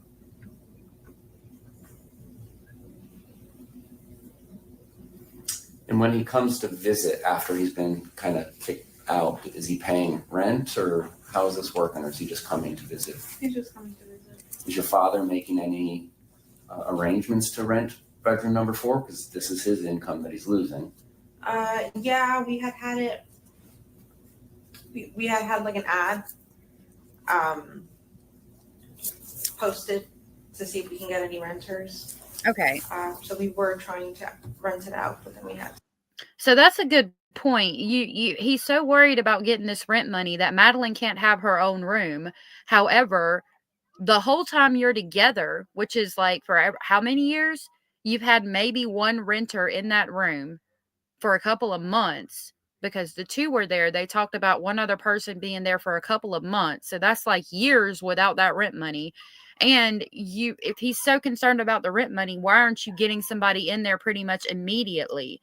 It's been since he left in November, December, January, February. You haven't got anybody in that room to give him that money that he so desperately needs for that room. So again, and the whole time you're together, nobody's in room number 4. But Madeline can't have her own room. Why? My speculation is that she didn't need her own room because she was always with Stefan in room number 4. That's where they slept at. That's where they were. You didn't, and you were getting money from Stefan from his parents for room number 4. So that was the income for that you had or whatever. I think Madeline had the little nook because she didn't use it anyway. She was in the room and in the bed with Stefan or them, in my opinion. He still had belongings in that room, right? Stop. And what happens if you ended up renting room number 4? Is Stefan going to still come up and visit you and sleep in your bed? I don't know. I hadn't even thought of it at that point. At one point, you told investigators that Stefan was quote unquote stuck down there until they could afford for him to come back. Were there plans for him to come back? We had discussed him coming back. and living with me. We weren't sure if temporarily or like for me to help him out with the place for a little bit before he can find his own place and move out. Or we were also considering talking about living together as like a companionship. No, I think that in your twisted warped mind and poor Madeline's that, well, I don't think about Madeline. I think Stefan was calling and saying, you know, I want to come back. I want to be with you. I want to be with Madeline. Even if we're just together as a companionship, or I want to be with Madeline, and you knew what was going on, and he was crying on the phone. So you were like, okay, well, we can, I guess you can come back if, you know, and continue to abuse my daughter. That's my thought process on that. Veronica said exactly, allegedly speculated. She made Maddie do whatever she wanted and maybe get rent for that room number 4, but didn't get people that wanted to rent it and was lazy to announce it for rent and dealing with it, in my opinion. Right. Shell said, Jen Soto should have had that extra room for Maddie, even if she had to sleep with her, unless Maddie fell asleep to get her used to sleeping in her own room. Jen Soto didn't even try. Well, you know, it goes back to the husband, Stephen Young, had broke them of that. And then she put her right back in the bed when he leaves to get his daughter out because she can't, it's not healthy for her daughter to be in that house. Gray Moon said, help him out. How can someone with a disability allowance to get to help someone else out? I can barely get by with full-time pay and a part job. Right. We're barely getting by with full-time pay and then what I do on YouTube. So how are you helping anybody on disability, ma'am? It was my best friend who's helping me out with my trial. Because you told investigators that a lot of the reason your relationship fizzled off with Stefan was that your antidepressants. Antidepressants made her not want to have sex. You had moved on to other people, had you not? Yes. And so despite having moved on with other people, you were still having Stefan come up and visit, and there were plans to cohabitate with him again, potentially. Possibly, yes.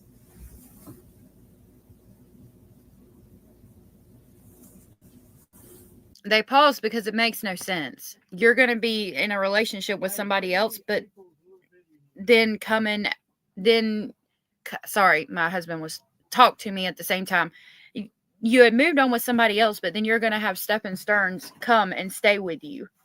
Like, that doesn't make any sense. You got another man in your house, just like Stephen dating Marley. It's weird. Veronica said maybe also trying to keep room number 4 with no one because least people around, better to keep living her creepy life. Can't risk it, remember? Absolutely. Absolutely.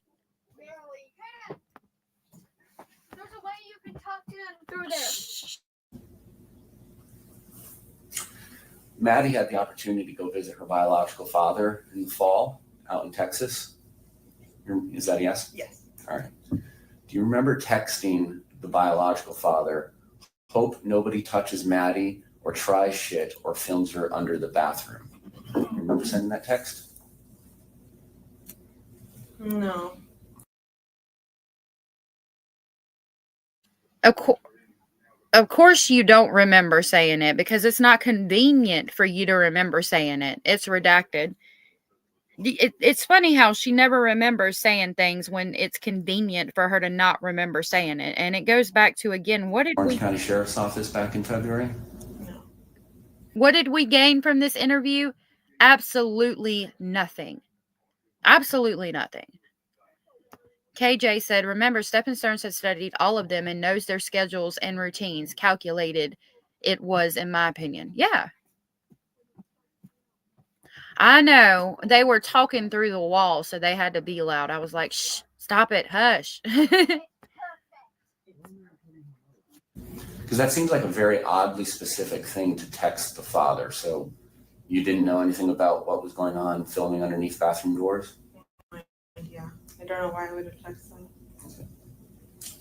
June 16th of last year, about 9:30 p.m. Oh, actually, I can't actually think back to that. Okay. What?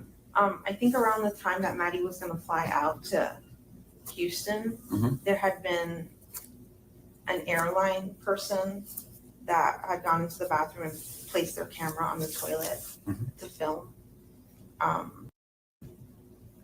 And I remember thinking, I don't want Maddie, I'm afraid of Maddie being alone on a plane because what if an attendant does that to her? She's like, hold on, let me fix something in the bathroom. And in reality, they're setting up a camera because this did happen to a girl. Okay. So I want to say it may have been concerns over that. Okay. Now, June 16th of last year at 9:30 p.m. and 27 seconds, you texted Stefan this: Maddie's no longer sleeping with me. I can't risk it. What does that mean?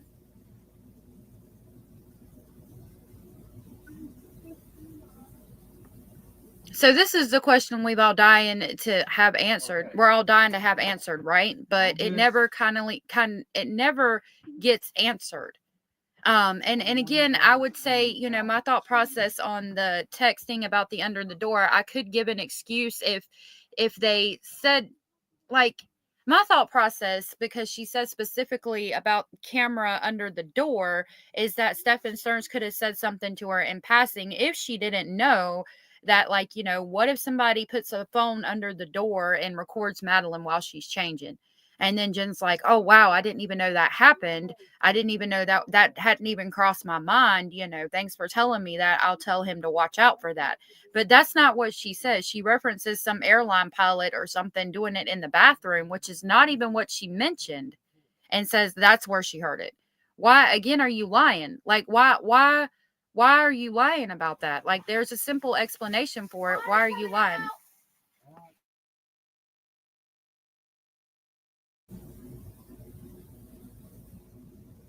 I have no idea. How often was Maddie sleeping with you? So again, with the I can't risk it text, I have no idea. Ma'am, there's no way you have no idea. There's no way you have no idea. What do you mean? What did we gain from this? Absolutely nothing. Because she's continuing to lie. Often, all the time. Well, you keep on saying often versus all the time. Was it 100% of the time or not 100% of the time? If she wasn't with my mom and she was with me, then yeah, she was sleeping with me. And if she's at mom, she's 100% of the time sleeping with mom? With Your mom? with my mom, or she does have her own room, I guess. Like there's another spare room she could use, but for the most part, she prefers to sleep with my mom. Okay. Now, my understanding is that you had some sort of period tracker that you kept track of Madeline's period with? I had a calendar app that I would write what days she would get her period, yeah. And obviously, Madeline doesn't have a job, so she's not going out and buying the products that she would need if she had her period, right? You would have to do that for her? Mm-hmm. Is that a yes? Yes. So do you remember her using any of those products? So she's animated here and talks about it, you know, like she remembers it. Oh, 100%. Yes. But when we talk about the phone under the door and the I can't risk it text, it's always just I can't remember. What is she going to do when it comes to court and they're tearing her apart on the stand? What's your answer going to be then? Eek, that was so sweet of you. At all? Thank you for gifting 10 Speculation Station memberships. I really appreciate that. That was so sweet. Oh my goodness. And then Abellis came through and gifted 20. Oh my goodness. That is 30 new Speculation Station members. Wow. Thank you so very much. I really appreciate that. Let me come pick up our new members real quick.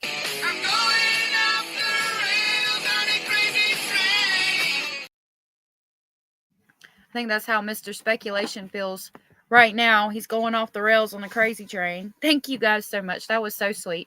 If you guys were gifted a membership from Eek or Abellis, please tell them thank you. I can't believe that. You guys are so supportive. Thank you so much. Thank you for that.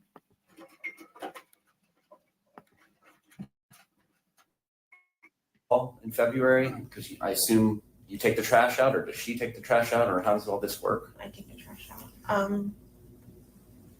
In February, no, I didn't notice her using any of her feminine hygiene products.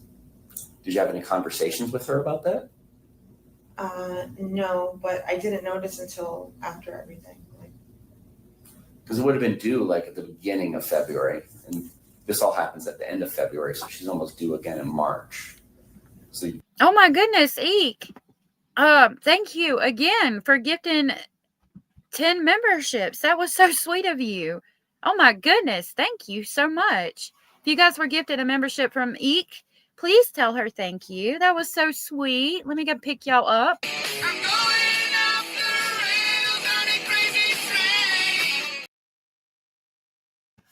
Thank you so much, Eek. Wow. You guys are shaking out the bushes. Thank you so much. Yeah, gifting to those 3% haters in the bushes. I saw it was a total of 7% that said, no, they didn't hit the thumbs up, and no, and I'm not gonna. Between the two, it is 7%. So we got 7% haters. That's good though. We're doing good.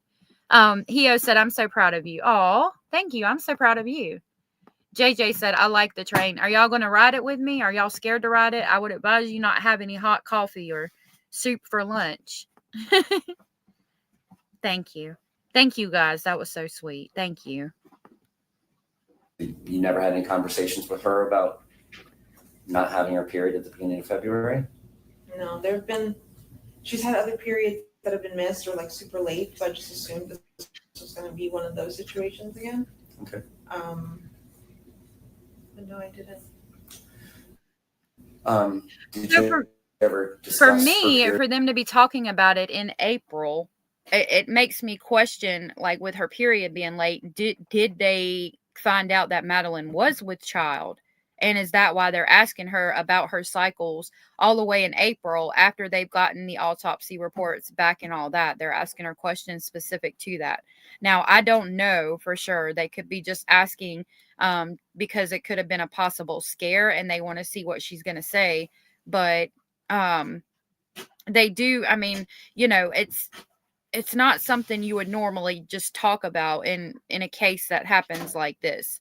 So there's definitely either got to be some kind of motive behind it, right? Like either she was with child or they were afraid that she was with child. And I would say, I feel safe in saying that more than likely they felt like it was a possible motive or the motive. So that's why they continue to ask about that. It would be a great ride, y'all. I'm a crazy driver.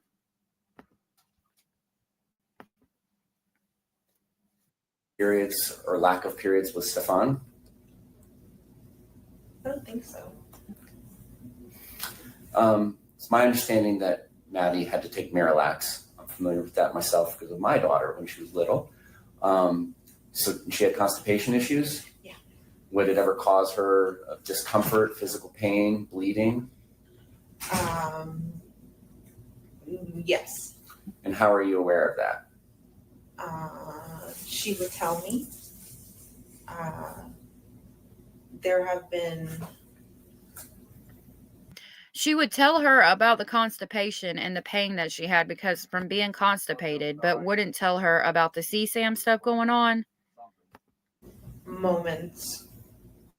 So we've gone to doctor's appointments. They've run a lot of tests on her. They told me why her body is doing what it's doing. But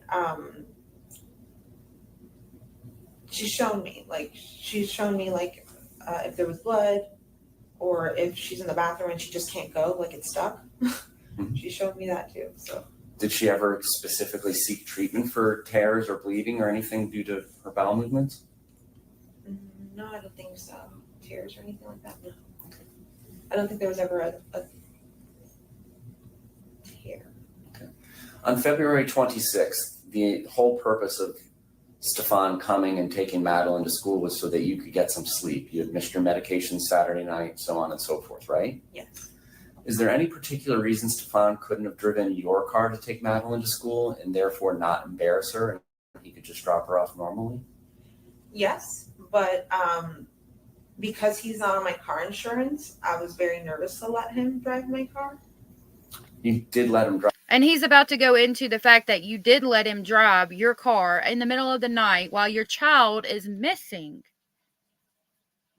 So that doesn't even make any sense. Like your child's missing and you're going to let him drive the car all over hell and half of Georgia in the middle of the night, but you won't let him drive it to take Madeline to school the morning that she would have been embarrassed being seen in his car?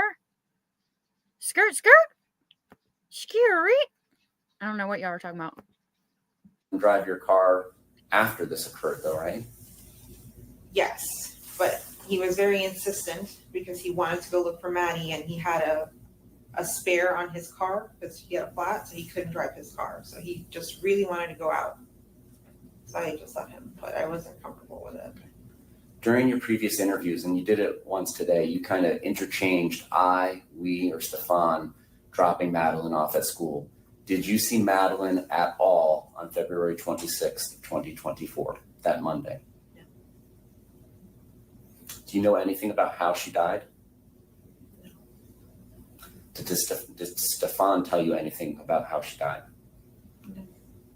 Did Stefan tell you about his plans to go back down to Northport in your car that Wednesday morning?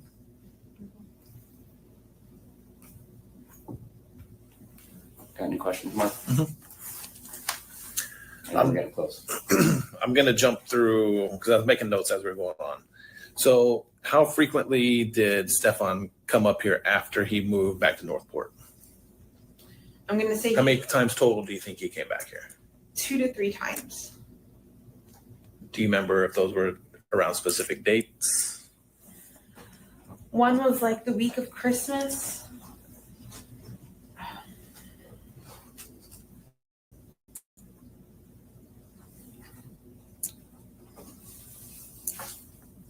Now he said that he came up, his dad and everybody said he came up for Thanksgiving. You said one was the week of Christmas, which they stated that he came up as well. Everybody else has said he came up in Thanksgiving, for Christmas, and then this time in February. You're recalling that he was there for Christmas, but you don't remember who you had Thanksgiving with? You can't recall that he was there then? I can't remember when the other one was. Was Stefan in town the week or two prior to this last time he came?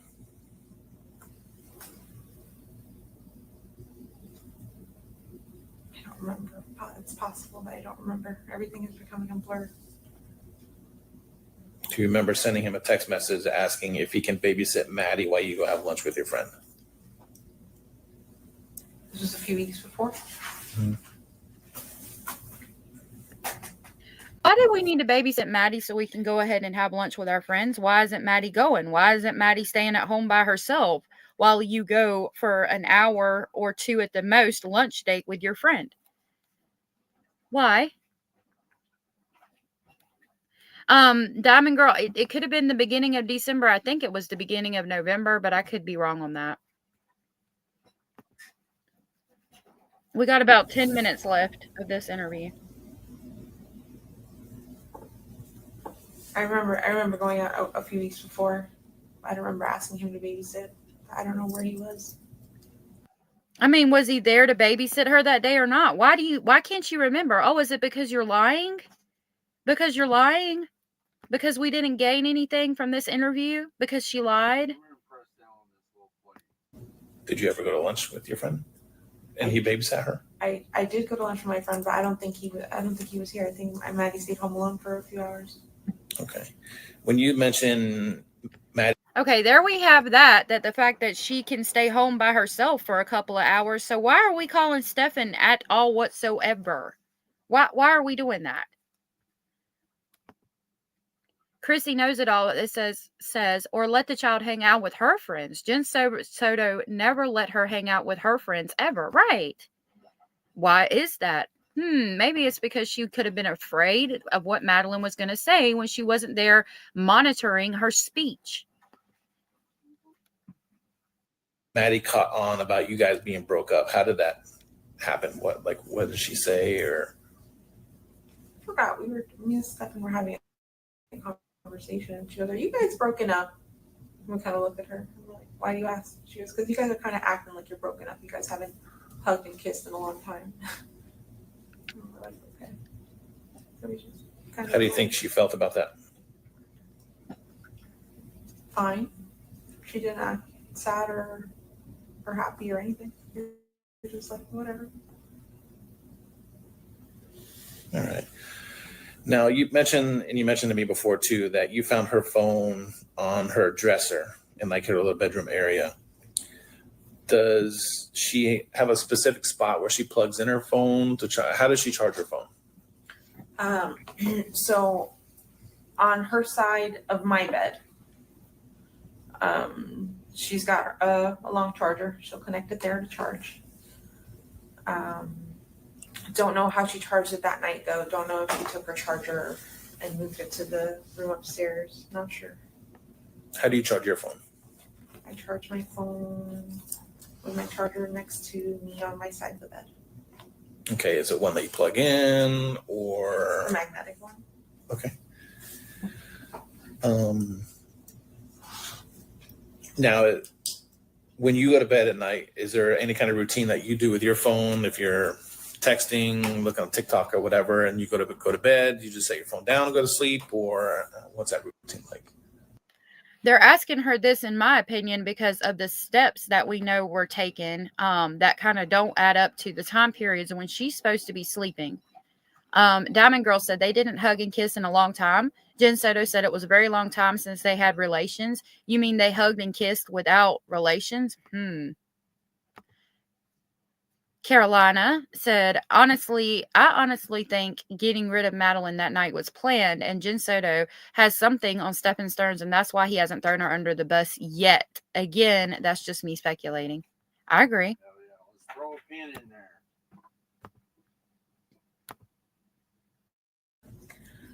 I'll TikTok until I start dozing off, and then I'll put my phone on the charger, make sure my alarm's on, and then just lay down, close my eyes, and hope not to think of too much, just fall asleep.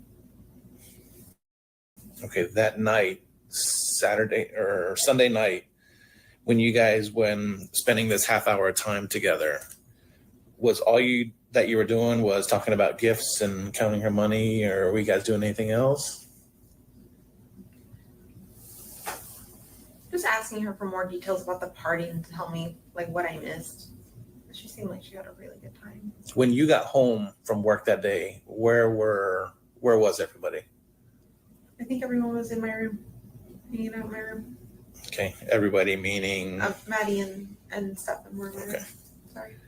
Okay, when you got home that day, everybody's in your room. Madeline and Stefan are hanging out in your room, but you grabbed a pub sub and ate in your room alone. When you got home, the first thing you did was grab your pub sub and eat alone in your room, but Maddie and Stefan were in your room. So are Madeline and Stefan in your room on another plane of existence, and that's why you're eating your pub sub alone? Are you in your room on another plane of existence? Is that why we're eating the pub sub alone? Are we all on the same plane of existence? Because if so, then we should have seen each other in the room and stated that we were all in the room and they sat there while I ate my pub sub. I don't know why y'all are coming in here. Either outside. All right. Now it's obvious that you and Stefan communicate via text message and phone calls and stuff like that. What is Google Meet? What is Google Meet? That is like Google's version of FaceTime. So just face chatting. Okay. Video chatting. Okay.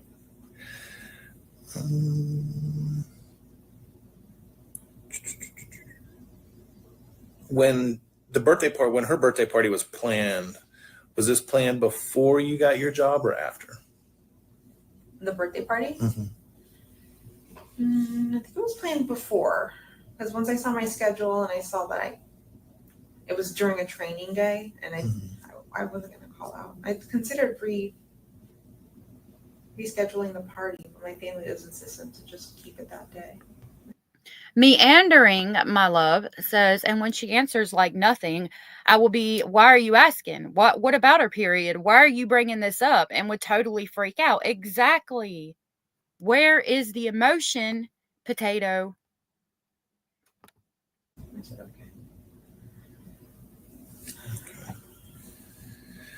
All right. So Stefan moves out of his room, and I think he mentioned that your dad had plans on renting that room again to somebody else. Is that right? Yeah.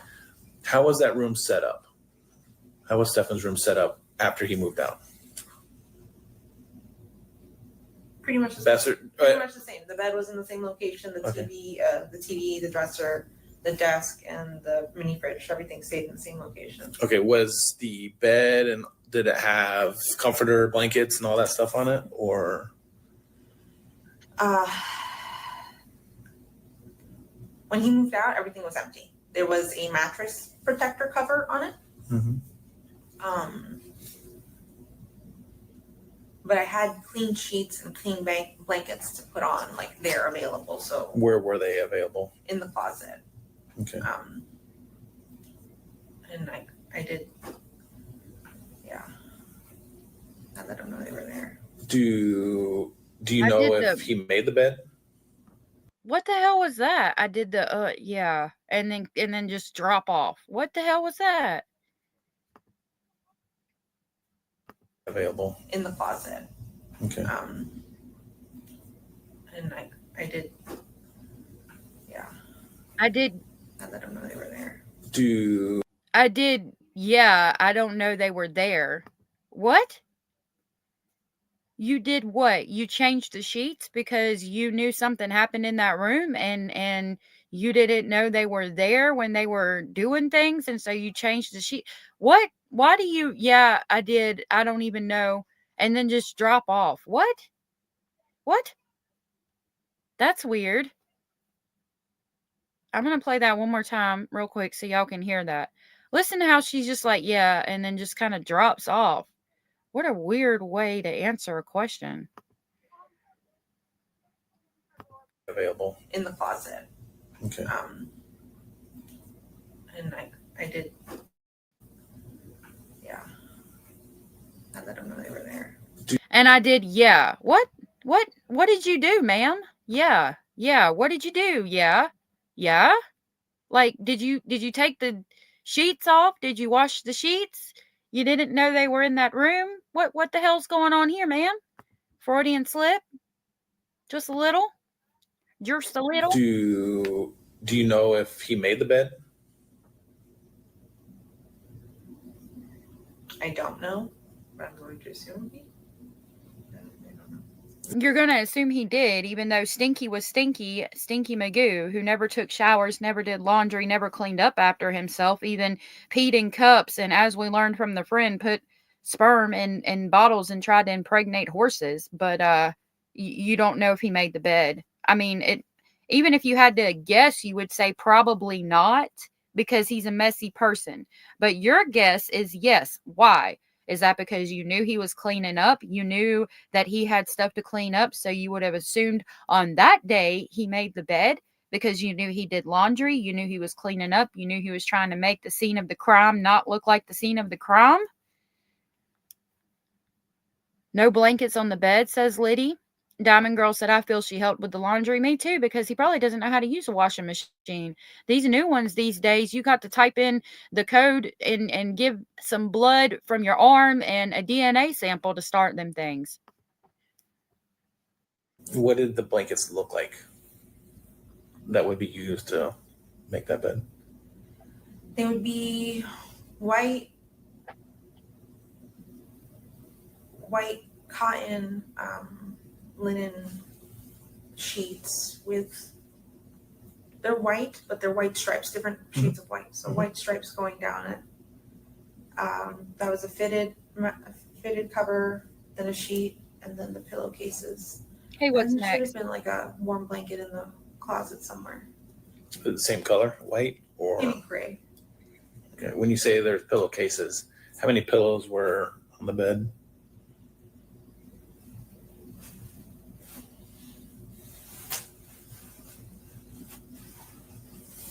I'm not sure. I know that we had taken things out of that room before. I don't know if we used those pillows. I'm not sure what pillows were up there. Okay. Did you ever go into the room after you discovered that she was missing? Did you go upstairs to that bedroom? No. Okay. That's another lie, and he pauses on it because he knows it's a lie.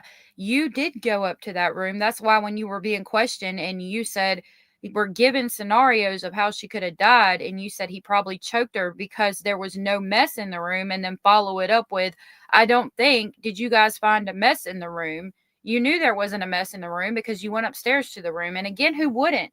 Your child's missing. You're going to check every nook and cranny of the house. So why didn't you? I mean, it's normal for you to have went upstairs. You told them that there was no mess upstairs, so you assumed he choked her or strangled her.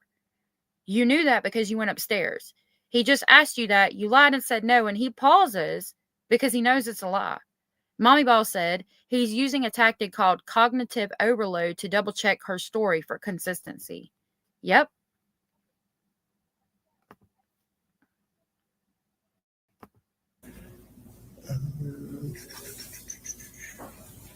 So when you go to sleep in your room, and you're either with Maddie or without Maddie or with Stefan, is your door open, closed, lights on, lights off?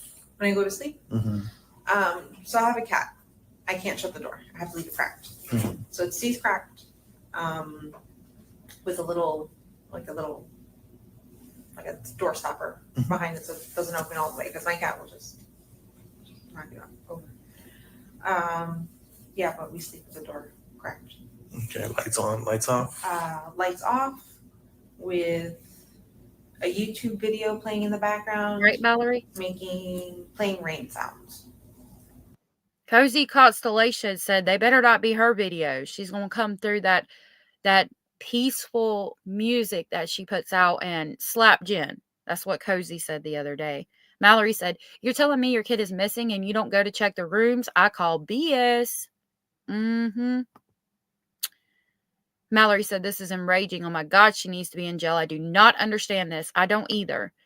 Diamond Girl said he also asked her if she'd take blanket stuffies up, and she answered him too, like she knew if she did or didn't. I don't recall what she said, but shows she was upstairs. Yeah, she says that night she didn't, or I don't recall if she did. Yep. Okay, would the screen be illuminated, or is it something where a screen, like a phone, where the screen goes black and it still plays? It goes black, yeah. So. Okay. Do you remember it happened that night if you were listening to those YouTube videos, or? Probably was.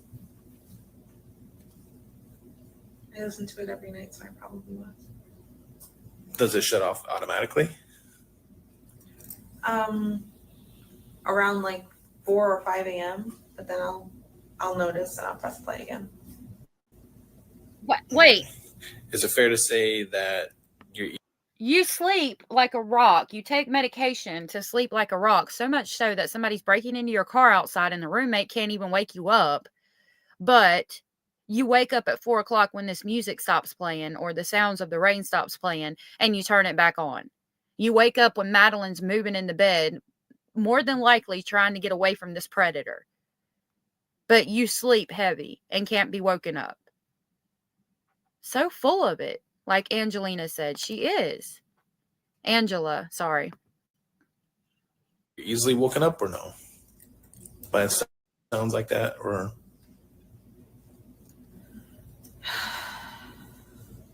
Let me come up with the law. I'm sure I'm easily woken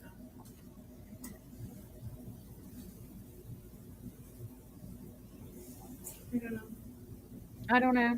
Okay. Now, the purpose of you telling... Now she just said, I'm not sure if I'm easily woken up. I don't know. But every other testimony is that you are hard to wake up. You don't wake up. What's next says, my biggest red flag is her sounding so upbeat with her tone of voice after she recently found out her daughter was tortured and murdered, and it's all her fault for bringing a predator into her life. Mm-hmm. Yep. She heard Stephen Stearns peeing too. Yeah. But you are not easily woken up. I'm not agreeing. I don't agree. Objection. Or having Maddie sleep with Stefan upstairs is because you told me before that you needed a good night's sleep. If you needed this kind of sleep previously to when Stefan wasn't there, what would happen? You mean if Stefan wasn't there and I needed this good night's sleep? Mm-hmm. What he said. It depends. If I had missed my meds the way I missed them that night and I wasn't feeling, or I was feeling just how I was feeling, I'm not sure if I would have had her have her sleep with me on the other side of the bed, or if I would have sent her upstairs to the guest room. But she sleeps like a monkey. She rolls. She'll start on one end of the bed and end up on top of me by. So, I mean, but if it was a possibility to have her sleep on the other side of the bed or send her up to room number 4, why do you need Steph in there? Again, you're walking yourself into a hole here, and they're letting you walk yourself into a hole and pretending they don't see it as well, in my opinion.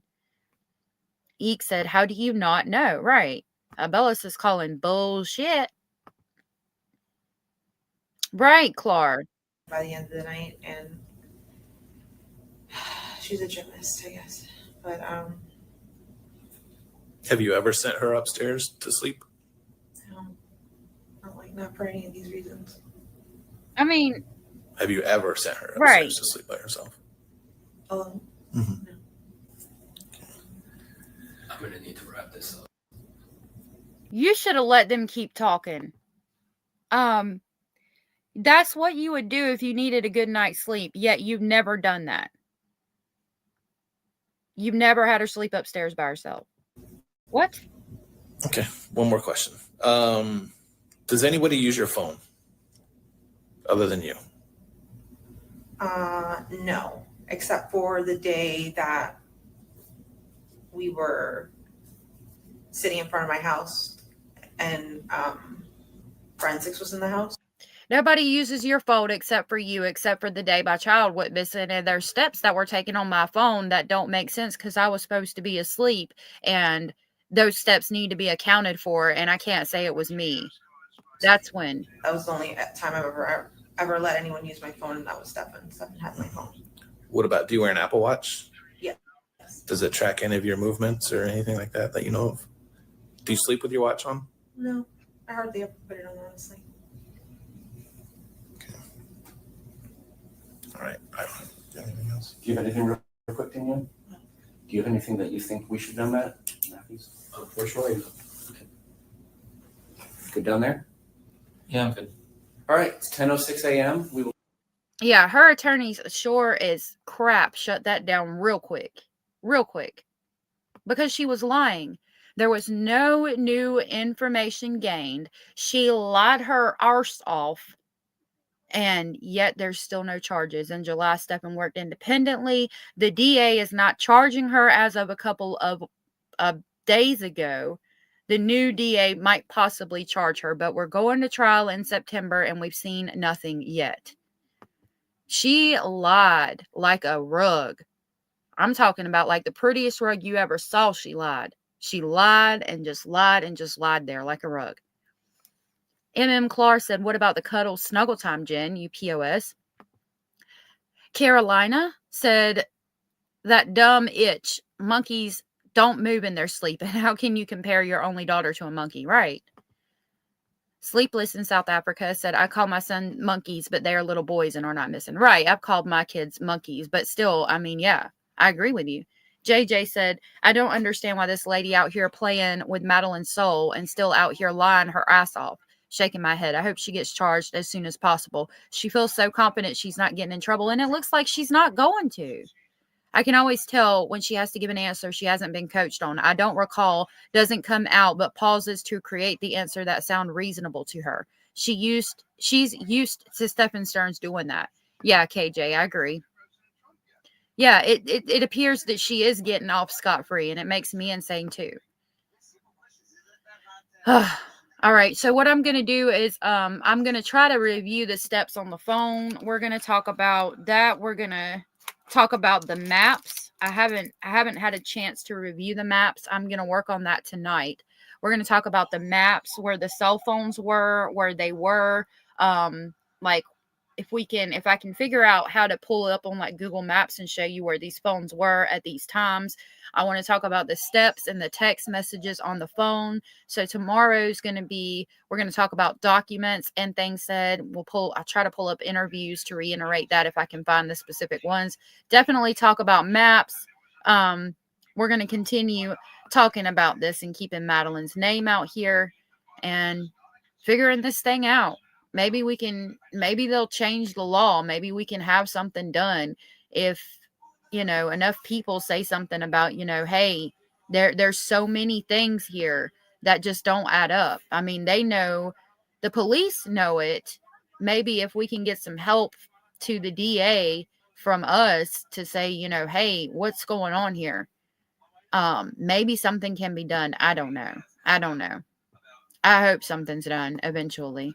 I want to thank you all for being here. Thank you so much for spending your Thursday with me. We will be back tomorrow at 1:30 p.m. Eastern Standard Time. If you guys were not here, I would be talking to myself. You guys make my day by being here. I love your thoughts, opinions, and speculations. I love when you come up on panel. I just really love hanging out with the Speculating family. I love you all, and I hope you have a wonderful night. Try to stay warm out there. Try to keep your pipes from freezing. And I'll see y'all tomorrow. Bye.